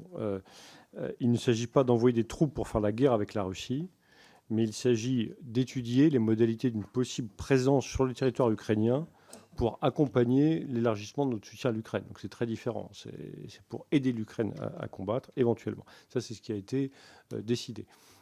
Discuté. C'est ce qui a été... Voilà. Alors, effectivement, le journaliste, c'était la première question suite à la conférence dans la conférence de presse du président de la République le 26, il lui parle de troupes au sol et le président dit, mais quand je cite la phrase, tout a été évoqué ce soir de manière très libre et directe, il n'y a pas de consensus aujourd'hui pour envoyer de manière officielle, mais rien ne doit être exclu, nous ferons tout ce qu'il faut pour que la Russie ne puisse pas gagner cette guerre. Je pense qu'ensuite, évidemment, si vous interrogez un chef de gouvernement pour savoir s'il envoie les troupes au sol, il dit non, ce n'est pas une contradiction des propos du président de la République parce qu'il n'a jamais dit ça. Voilà, moi je pense que là-dessus, on est à peu près clair. Sur votre deuxième point, s'agissant de la dissymétrie des narratifs, vous avez raison. Je pense qu'on a aussi un travail à faire, que nous avons commencé à faire très clairement, de manière encore plus coordonnée, équilibrée entre le ministère des Affaires étrangères, le ministère de la Défense, le GDSN, l'organisme que j'ai cité tout à l'heure qui s'appelle Viginum. Il faut qu'on travaille à des contre-narratifs, au-delà de la communication classique sur ce qu'on fait. Mais ce que je ne sais pas, c'est un travail lourd, parce que fort heureusement, notre démocratie n'est pas dirigée par des agents de renseignement ou par des généraux du KGB, comme c'est le cas en Russie. Et donc, il est clair que nous n'avons pas forcément ni les mêmes méthodes, ni les mêmes réflexes. Il faut, dans ce voilà, dans ce combat hybride qui est mené contre nous, qu'on développe aussi notre manière de réagir là-dessus. S'agissant des chiffres de la situation économique en Russie, nous nous basons sur les chiffres des institutions internationales, hein, le FMI, la Banque mondiale. C'est vrai qu'il y a une opacité très forte en Russie de manière volontaire de la part des autorités russes pour masquer la réalité de la situation réelle, qui est beaucoup moins bonne que ce qu'affirme Moscou. Merci de cette question et de nous servir d'aiguillon pour qu'on puisse faire mieux à cet égard. Et bien sûr que la liberté de la presse est aussi qui n'existe pas du tout en Russie, mais qui existe fort heureusement dans notre démocratie, est utilisée aussi par la Russie à notre détriment, comme on voit notamment le porte-parole de l'ambassade de Russie à Paris s'exprimer régulièrement sur les chaînes de télévision continue. Merci beaucoup. Merci. Merci, Monsieur le Directeur Général. Pour le groupe MoDem, c'est Madame Gatel, députée de Paris, qui va s'exprimer. Maud. Pardon. Merci beaucoup, Monsieur le Président. Merci, Monsieur le Directeur, de votre venue devant notre commission. Nous avons célébré un triste anniversaire le 24 février dernier. Et 2 ans plus tard, et en dépit de ce qui nous avait été dit il y a 2 ans, la Russie n'a pas gagné. Et non seulement l'Ukraine fait preuve d'un courage extraordinaire sur le front militaire, l'Ukraine également se bat sur le front démocratique en engageant un certain nombre de réformes absolument nécessaires par rapport au sujet démocratique dans son pays. Mais pour autant, et vous le soulignez, on assiste aujourd'hui à une guerre d'attrition et pendant ces 2 dernières années, la Russie s'est réarmée et peut bénéficier de matériel militaire beaucoup plus moderne et innovant que par rapport au début. Alors, nous sommes nombreux à considérer ici que non seulement notre soutien ne doit pas faiblir pour l'Ukraine, mais au contraire, il doit même se renforcer. Et c'est la raison pour laquelle, tant au niveau national qu'au niveau européen, nous sommes mobilisés pour ce faire. Vous l'avez évoqué, il y a l'aide française qui a été effectivement présentée par le ministère des Armées d'une manière extrêmement claire et qui souligne un montant de 3,8 milliards d'euros depuis le 24 février 2000 dernier en matière d'aide, ce à quoi s'ajoute la formation des militaires en Pologne et en France pour utiliser justement ces armements. Il y a évidemment l'accord bilatéral. Et pour être allé à Kiev il y a quelques mois, je peux témoigner de la reconnaissance de nos partenaires ukrainiens au regard à la fois de la qualité des armements que nous fournissons et surtout de la tenue des engagements qui sont les nôtres. Et puis il y a le niveau européen avec les 50 milliards, mais également les 13 paquets de sanctions. Pour autant, ça ne suffit pas et c'est la raison pour laquelle tous les leviers doivent être actionnés. Vous l'avez évoqué, ne fermons pas la porte à des achats sur étagère parce que c'est maintenant que les Ukrainiens ont besoin, particulièrement eu égard à la situation américaine. Et puis, il y a également le levier financier, et notamment la question du gel des avoirs, sur lequel j'aimerais vous entendre. Vous avez évoqué très rapidement l'AFD, le mandat AFD. On connaît les besoins en matière de reconstruction écologique, en matière de santé. Je voulais vous entendre sur ce sujet. Et dernier point, comme vous avez été en poste à Moscou, est-ce que vous pouvez nous indiquer l'état de l'opinion publique russe ? Et nous avons été frappés par le nombre de personnes assistant aux obsèques d'Alexeï Navalny. Ce que vous pouviez en dire, merci beaucoup. Donc, Monsieur Pierre Lévy, nous avons été très heureux que l'ambassadeur de France soit présent à ces obsèques. Pierre Lévy, auquel je crois que chacun doit rendre hommage parce que c'est un ami personnel, donc j'en parle avec émotion, mais je pense que voilà ce que représente la vie d'un diplomate. C'est quand même parfois très dur. Monsieur le Directeur Général, vous avez la parole. Merci beaucoup, Madame la députée, et merci de votre intervention. Juste un point avant de répondre à votre question sur ce que vous disiez sur les matériels russes. Alors, encore une fois, la Russie a transformé son économie en économie de guerre, donc a relancé sa production. Je ne suis pas tout à fait sûr qu'elle ait pu augmenter son niveau technologique. Elle bénéficiait évidemment d'armement, bien sûr, et je signale juste sa coopération accrue avec 2 pays qui ne sont pas forcément à la pointe ni de la démocratie, ni probablement des pôles de technologie, mais en tout cas qui représentent un modèle pour d'autres pays, qui sont l'Iran et la Corée du Nord. Donc la Russie est maintenant quasiment dépendante pour les drones de l'Iran et pour une grande partie de ses livraisons de missiles et de munitions de la Corée du Nord, ce qui montre quand même les choix qu'elle a résolument fait et le choix de ses alliances. Sur les avoirs, c'est une question très compliquée juridiquement. Il est clair que la Russie doit payer pour rembourser les dommages qu'elle a causés lors de cette guerre. Il y a un travail très complet et juridiquement très poussé qui est mené dans différentes enceintes, dans le cadre du G7, dans le cadre de l'Union européenne, avec des questions, juridiques importantes. La confiscation des avoirs elle-même soulève des vraies questions juridiques. Les avoirs sont gelés, mais ils ne sont pas confisqués. Les États-Unis, la Grande-Bretagne estiment qu'on peut avoir, la base juridique nécessaire pour les taxer. Ce n'est pas tout à fait notre analyse pour l'instant, et l'analyse des Allemands, par exemple, ou des Italiens. En revanche, donc c'est un sujet plus compliqué. En revanche, nous progressons sur le sujet de l'utilisation des revenus de ces avoirs, des profits d'aubaine de ces avoirs, et la Commission a fait des propositions en ce sens. Il y a un consensus qui se forge et nous espérons pouvoir aboutir vraiment rapidement sur ce sujet-là. Sur l'AFD, donc là, nous commençons, mais je crois que c'est un point extrêmement important. L'AFD, qui était très peu présente dans la zone en général, maintenant est présente dans les Balkans occidentaux, dans l'Europe orientale, en Moldavie, bon, voilà, dans beaucoup et donc c'est important qu'on ne soit pas en décalage par rapport à nos partenaires, notamment par rapport aux Allemands. Et donc c'est je crois, une très bonne décision qu'il faut maintenant mettre résolument en œuvre. Et donc il y a tout un volet coopération bilatérale avec l'Ukraine sur lequel je suis passé très vite, mais que nous souhaitons développer. Sur l'état de l'opinion publique russe, le Kremlin ayant cassé le thermomètre, c'est quand même difficile de savoir exactement ce qui se passe. Merci, Monsieur le Président, d'avoir rendu hommage à notre ambassadeur et à son équipe qui font un travail remarquable sur place et qui essaient de garder des capteurs, encore une fois, dans un environnement de travail, on va dire, extrêmement difficile. Globalement, je crois que la propagande est tellement forte qu'on peut estimer qu'une partie importante de l'opinion suit pour l'instant la guerre en Ukraine, car il lui a été expliqué que la Russie n'avait pas d'autre choix. Mais on voit bien avec l'occasion de mouvements d'événements comme la mort d'Alexei Navalny que derrière la chape de plomb, il y a quand même des braises qui restent intenses et qui ne demandent probablement qu'à reprendre vie. Voilà. Merci. Je vous remercie. Pour les socialistes, c'est monsieur le député de la Gironde, monsieur Alain David. Merci, Monsieur le Président, Monsieur le Directeur général. Comme cela a été dit, le conflit a déjà 2 ans et il est pertinent que la représentation nationale puisse s'exprimer, notamment après la récente déclaration du Président de la République sur la perspective d'un envoi au sol de soldats français en Ukraine.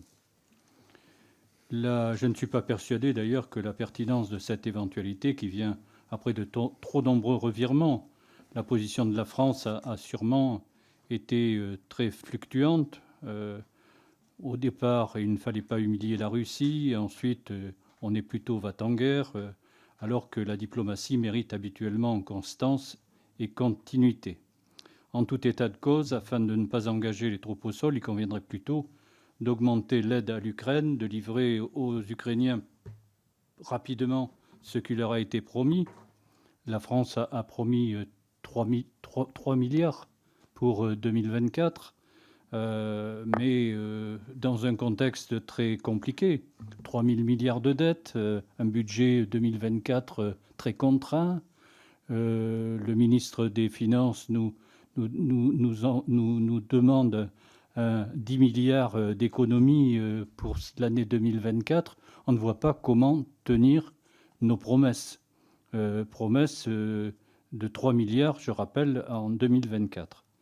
Néanmoins, il faudra bien faire face parce qu'effectivement, nous voulons que la défaite de la Russie.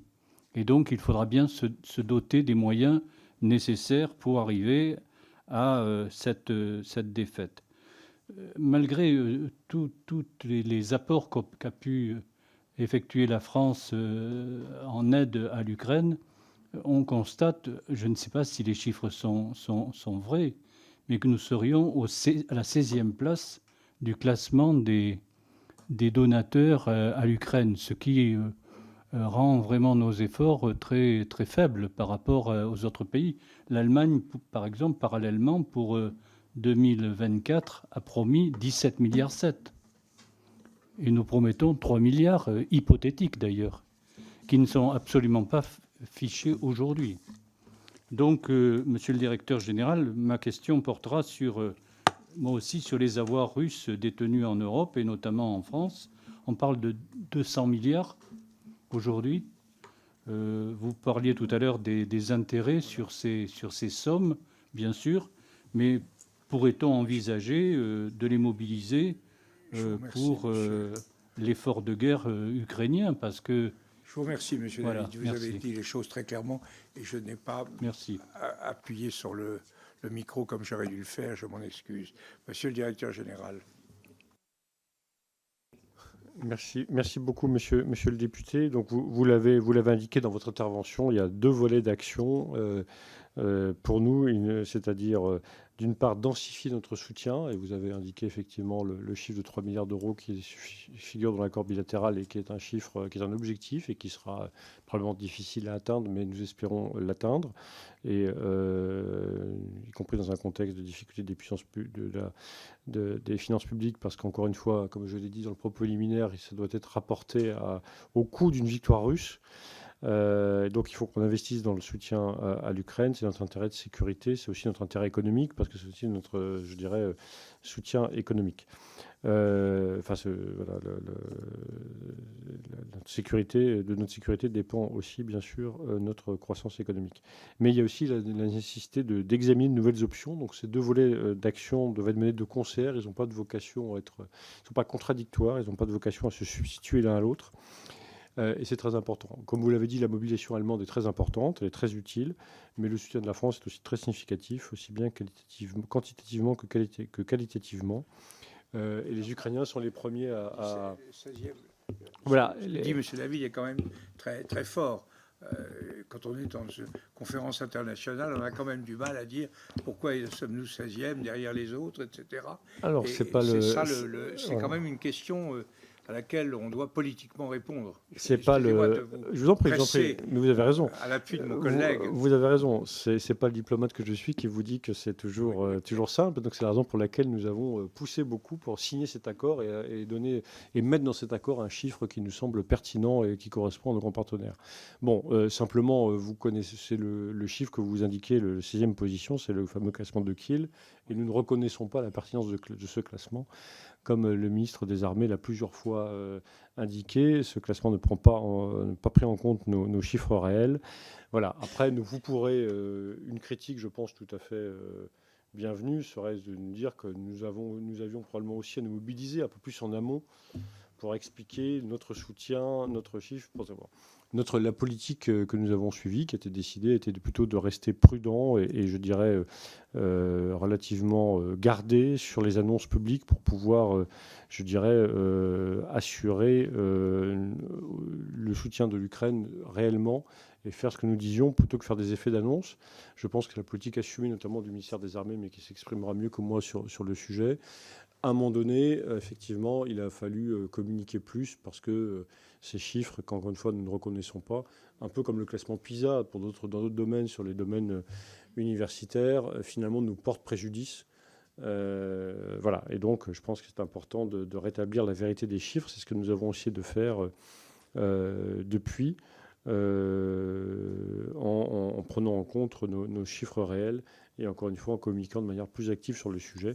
C'est évident qu'il y a probablement encore des progrès à faire en la matière. Je vous remercie. Maintenant, pour Horizon, c'est monsieur le député Portarieux. Monsieur le député Haute-Garonne, c'est à vous. Merci, Monsieur le Président. Une question très courte sur votre évaluation des risques de déstabilisation ou d'extension de l'agression russe en Ukraine à d'autres territoires de la région, avec la question de la Transnistrie. cette province séparatrice de la Moldavie, ou également des mouvements pro-russes qui ont été observés en Géorgie.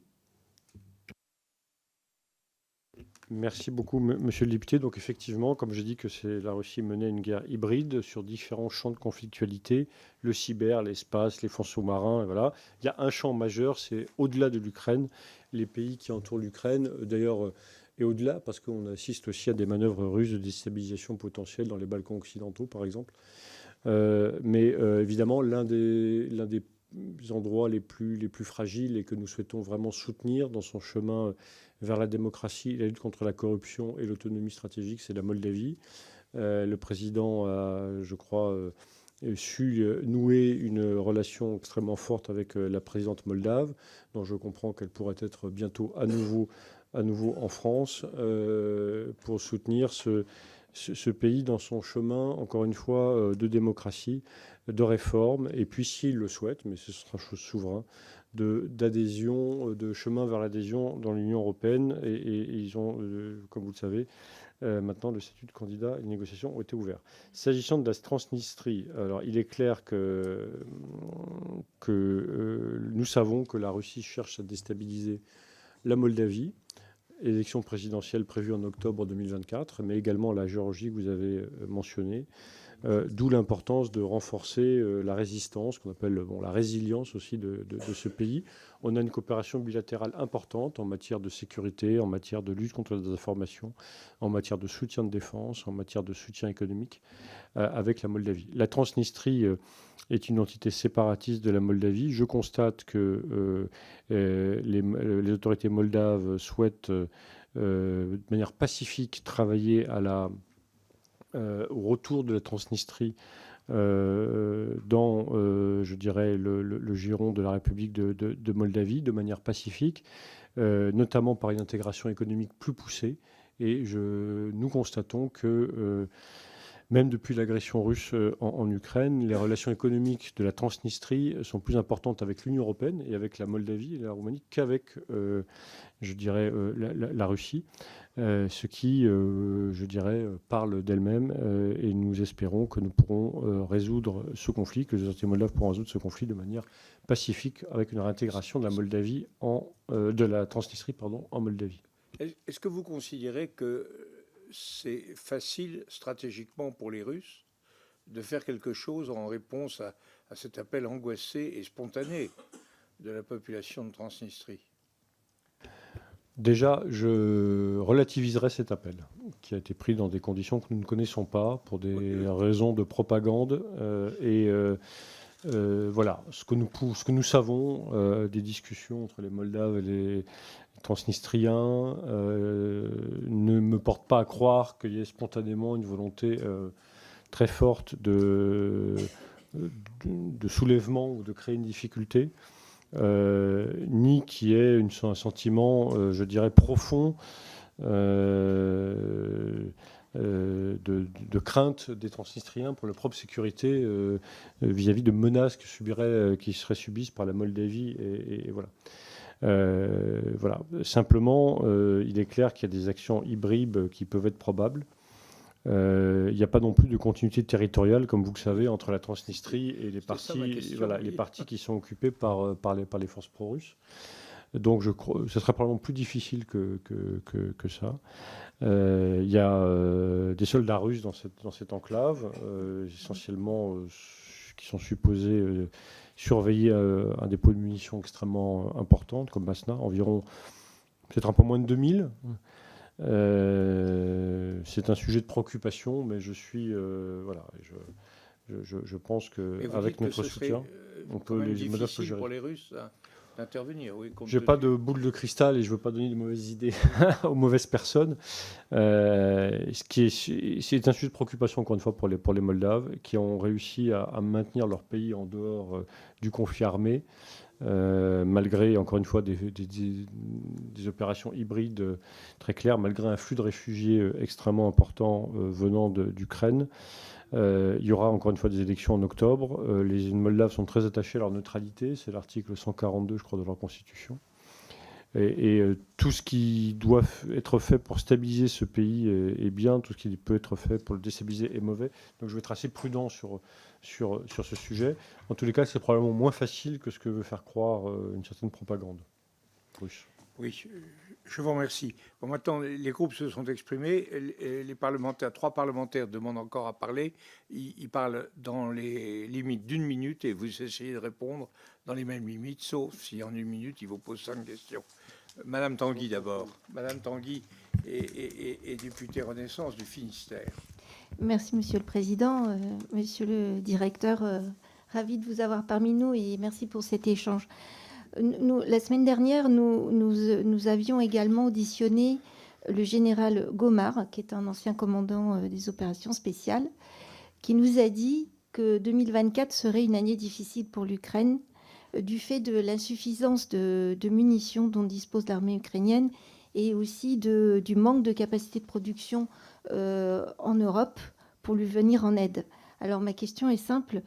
Quelle serait la réaction de la France et de l'Union européenne si les Russes venaient à prendre Kiev ou Odessa ou une autre grande ville? Et n'est-ce pas contradictoire avec le souhait du président Zelensky d'organiser une conférence pour la paix comme il l'a annoncé dans une de ses conférences de presse récemment? Je vous remercie, Madame la députée. Parfait. Donc, Monsieur le directeur général, clairement, de questions massives. je crois, comme je l'ai dit dans le propos introductif, nous partageons le constat que l'année 2024 sera une année difficile.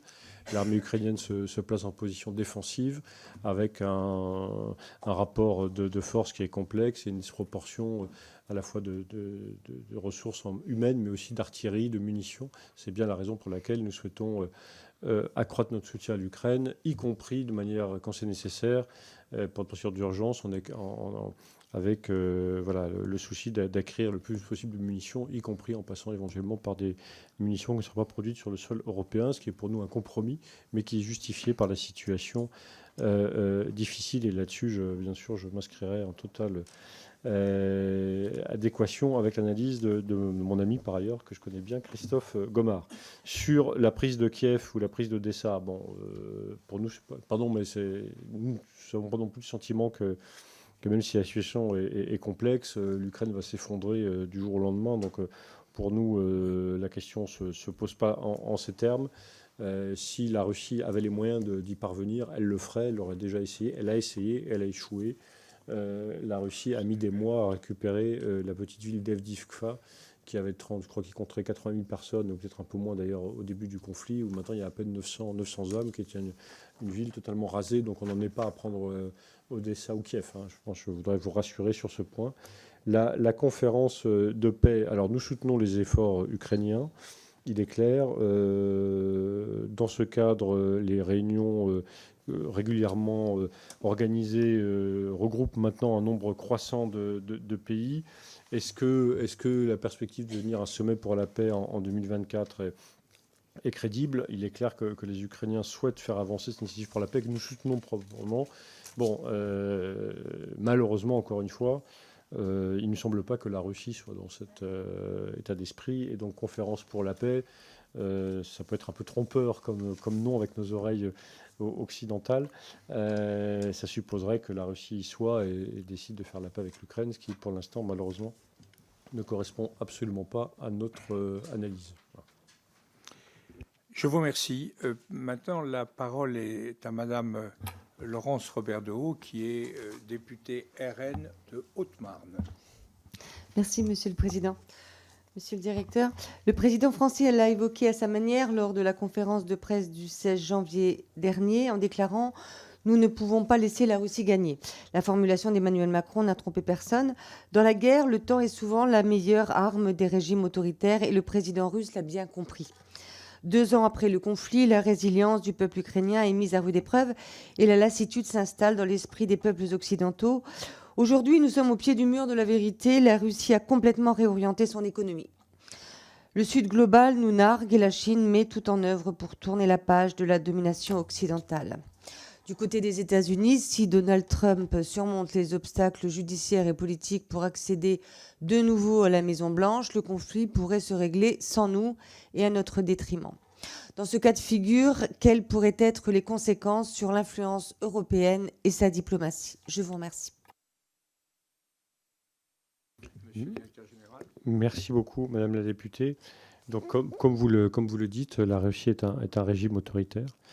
Je ne suis pas sûr que le temps joue pour les régimes autoritaires, mais en tous les cas, je vous remercie de partager cette analyse.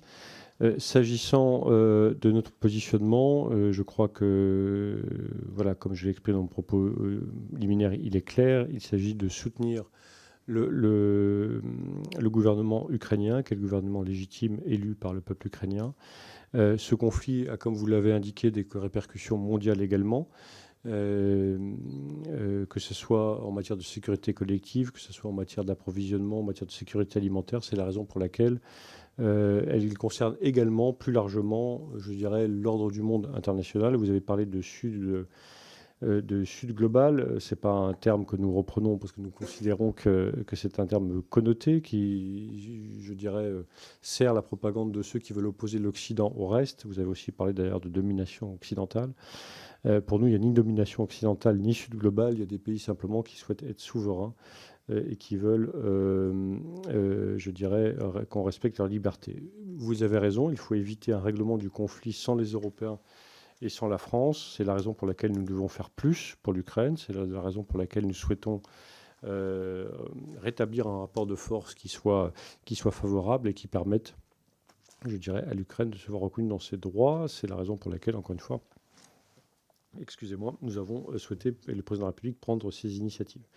Il est clair que nous devons ancrer notre soutien dans la durée. Vous avez indiqué que, j'y reviens, pour nous, la Russie a des fragilités de long terme très fortes. Et donc, je ne suis pas du tout sûr que le temps joue pour la Russie. Au contraire, en matière démographique, en matière de système politique, en matière de cohésion de son territoire, en matière économique, en matière sociétale.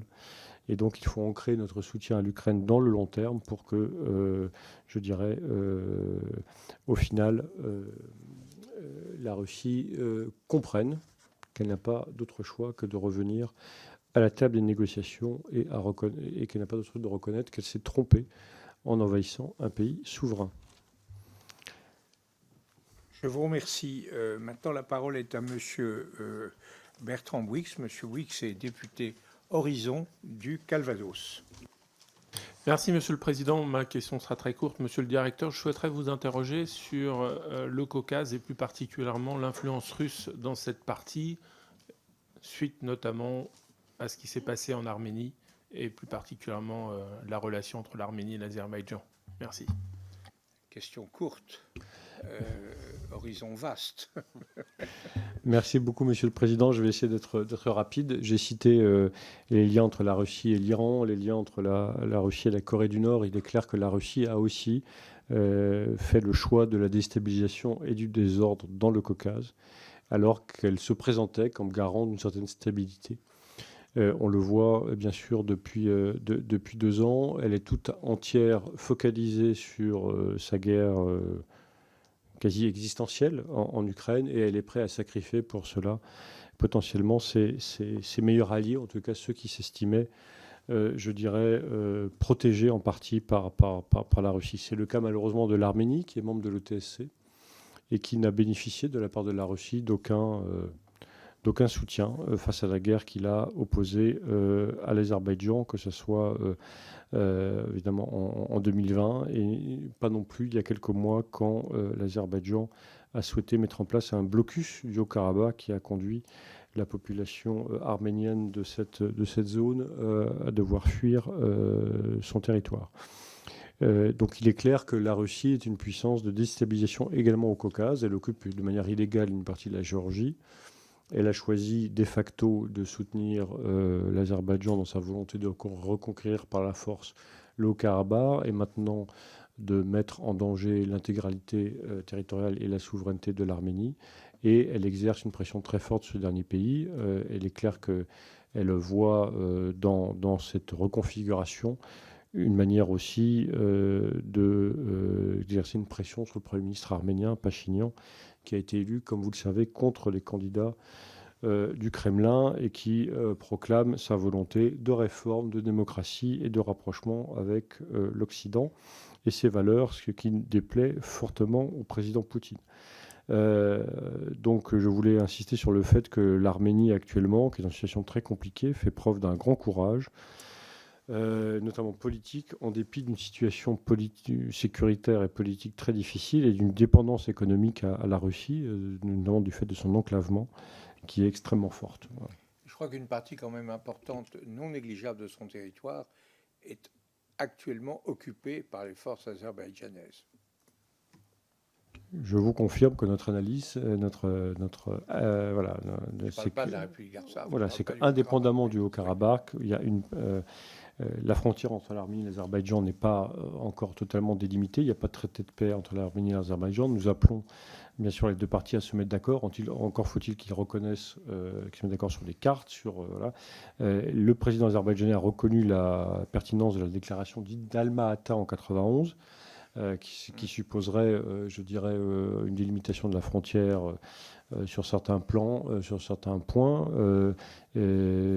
précis, qui sont d'un territoire précis, qui sont aujourd'hui occupés par l'Azerbaïdjan. Nous appelons l'Azerbaïdjan à reconnaître l'intégralité de la territoire de l'Arménie, d'une part en évacuant les zones qui sont de facto en territoire arménien, qui représente plusieurs dizaines de kilomètres carrés, et puis bien sûr en cessant de menacer l'Arménie d'être coupée en deux, et notamment dans la région du Syunik, avec une volonté azerbaïdjanaise affirmée à plusieurs reprises, je dirais, d'établir une continuité territoriale entre le Nakhitchevan et le reste de l'Azerbaïdjan. Merci. Nous suivons cette question avec beaucoup d'attention dans cette commission. J'ai moi-même été présent et beaucoup de collègues sont allés en Arménie. Et nous sommes effectivement très, très préoccupés par la symétrie de la situation. Le dernier orateur, c'est M. David Habib, qui est député non inscrit des Pyrénées-Atlantiques. Cher ami, cher collègue, allez-y. Oui, merci, Monsieur le Président, Monsieur le Directeur. D'ailleurs, le fait de parler en dernier, parce que j'ai choisi d'être non inscrit après avoir été pendant 4 législatures au sein du groupe socialiste, je le vis plus comme une mise à l'épreuve de ma patience que comme une humiliation, Monsieur le Président. Donc, aucune difficulté là-dessus. Naïf et complaisant, c'est souvent vous avez été le dernier parce que vous étiez l'avant-dernier, théoriquement, mais j'ai l'habitude d'alterner une personne de la majorité, une personne de l'opposition. Donc il y a eu Madame Tanguy, Madame Laurence Dehaut pour l'opposition, Monsieur Bouygues pour la majorité, et vous avez la position de la vedette. Chers collègues. J'ai une position centrale que vous aimez bien. Monsieur le Président, naïf et complaisant, c'est souvent ce qu'on a reproché au Quai d'Orsay par rapport à la Russie. Naïf et complaisant, moi, je ne dis pas dans cette affaire, historiquement, sous la Ve République. Monsieur le Directeur, moi, je soutiens totalement la prise de position du Président de la République le 24 février dernier. Il y a un moment où la France doit s'exprimer avec force, et même si elle le fait seule, elle a le mérite de le faire. En revanche, ce que je comprends moins, c'est qu'il n'y ait pas un travail parallèle pour dénoncer ce qu'est la Russie. La Russie en Afrique, nous avons désormais suffisamment de connaissances des exactions russes en Afrique. La Russie sur notre territoire, moi j'ai découvert de façon incroyable combien les Pyrénées-Atlantiques, par exemple, vous avez cité mon département, était aujourd'hui le siège d'intervention d'un certain nombre de proches de Poutine. Ça a été rappelé dans Le Monde il y a quelque temps. Moi, je souhaite qu'il y ait un vrai travail aujourd'hui pédagogique à destination de l'opinion française. Vous ne mesurez pas les conséquences du poulet ukrainien lors de la crise agricole sur l'opinion publique française. La France, la vraie France, elle a entendu qu'on avait sacrifié nos agriculteurs au bénéfice des Ukrainiens. Et ça, c'est quelque chose, c'est un propos qui est inadmissible. Et nous devons faire œuvre pédagogique désormais pour dénoncer l'entrisme de la Russie en Afrique et en France. Je vous remercie. Je vous ai laissé un peu plus parler parce que personne ne peut se prévaloir de votre dépassement puisque personne ne parle après vous. Voilà, monsieur le directeur général, à vous de répondre. Très rapidement, monsieur le député, je ne peux que soutenir ce que vous venez de dire, soutenir aussi. vos propos. Moi aussi. Alors nous le faisons, nous dénonçons les comportements de la Russie, peut-être pas encore avec assez de force, avec assez de moyens, avec assez de coordination, mais nous le faisons, que ce soit en Afrique, que ce soit effectivement, encore une fois, les ingérences sur notre territoire. J'ai cité, je crois, dans le propos liminaire, l'affaire des sites qui ont été dénoncés publiquement. Voilà. Nous attribuons maintenant les cyberattaques que nous subissons régulièrement contre la Russie, ce qui n'était pas totalement le cas auparavant. Nous avons évolué aussi là-dessus. Et donc, je ne peux que partager votre sentiment que nous pouvons peut-être faire encore plus pour dénoncer ces propos. Voilà, j'ai indiqué que nous voulons renforcer notre dispositif pour diffuser des contre-narratifs. Voilà, mais nous le faisons aussi avec le respect des règles démocratiques, qui n'est pas celle de nos adversaires. Donc ça nous oblige aussi à une prudence, ou en tous les cas à une éthique qui n'est pas forcément la même, ce qui peut ralentir peut-être quelquefois notre prise de parole. Mais voilà, je citais les Jeux olympiques et paralympiques de Paris, j'ai cité les prochaines élections européennes, autant d'événements sur lesquels nous sommes extrêmement vigilants. S'agissant de l'agriculture, juste pour vous partager ça, je crois que entre deux réunions de préparation de la séquence du 26, le président de la République était lui-même au salon de l'agriculture pendant une séquence assez longue. Et voilà, sans vouloir trahir le secret de certaines délibérations, je crois qu'il a manifesté très clairement, quand on préparait la réunion du 26, que nous devions travailler sur ce sujet et que la pénétration de certains discours russes était très très dommageable et qu'il fallait que nous travaillions à le contrer. Voilà. Merci, monsieur. C'est très clair. Merci, monsieur le directeur général, de vous êtes prêté à cet exercice de questions-réponses après avoir fait un exposé liminaire extrêmement complet et éclairant. Vraiment, nous suivons cette question régulièrement avec le ministre, avec les fonctionnaires, et nous sommes, comme je le disais, très très conscients les uns et les autres, même si nous n'avons pas la même approche que les uns et les autres de la question, nous sommes tous conscients du fait que nous vivons en ce moment des moments absolument pivots dans l'histoire de l'Europe, l'histoire des forces occidentales, l'histoire du monde, l'histoire du rapport entre la Russie et le Sud global.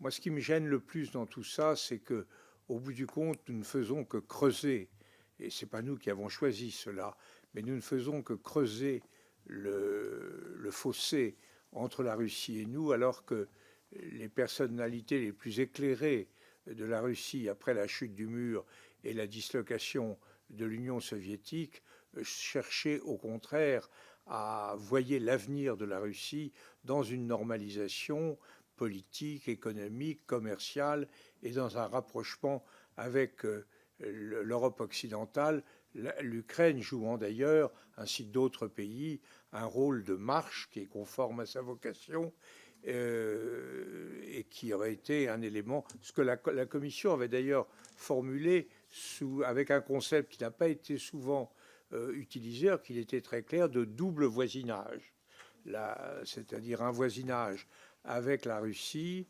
de coopération, de neutralité, dans le droit fil de ce qui avait été décidé à Budapest, et un voisinage économique et politique avec l'Union européenne, qui ne passait pas évidemment par une adhésion, mais qui passait par une association très étroite. Ce choix était très intéressant. Ce n'est pas nous qui l'avons mis en cause. Les Russes l'ont mis en cause. Ça s'est traduit par un certain nombre de modifications. Évidemment, nos rapports avec l'Ukraine, des modifications dans le système de défense occidental avec l'entrée de la Finlande et de la Suède dans le dispositif de l'Alliance Atlantique et de l'OTAN. Tout ceci n'a pas été n'a pas été voulu par nous.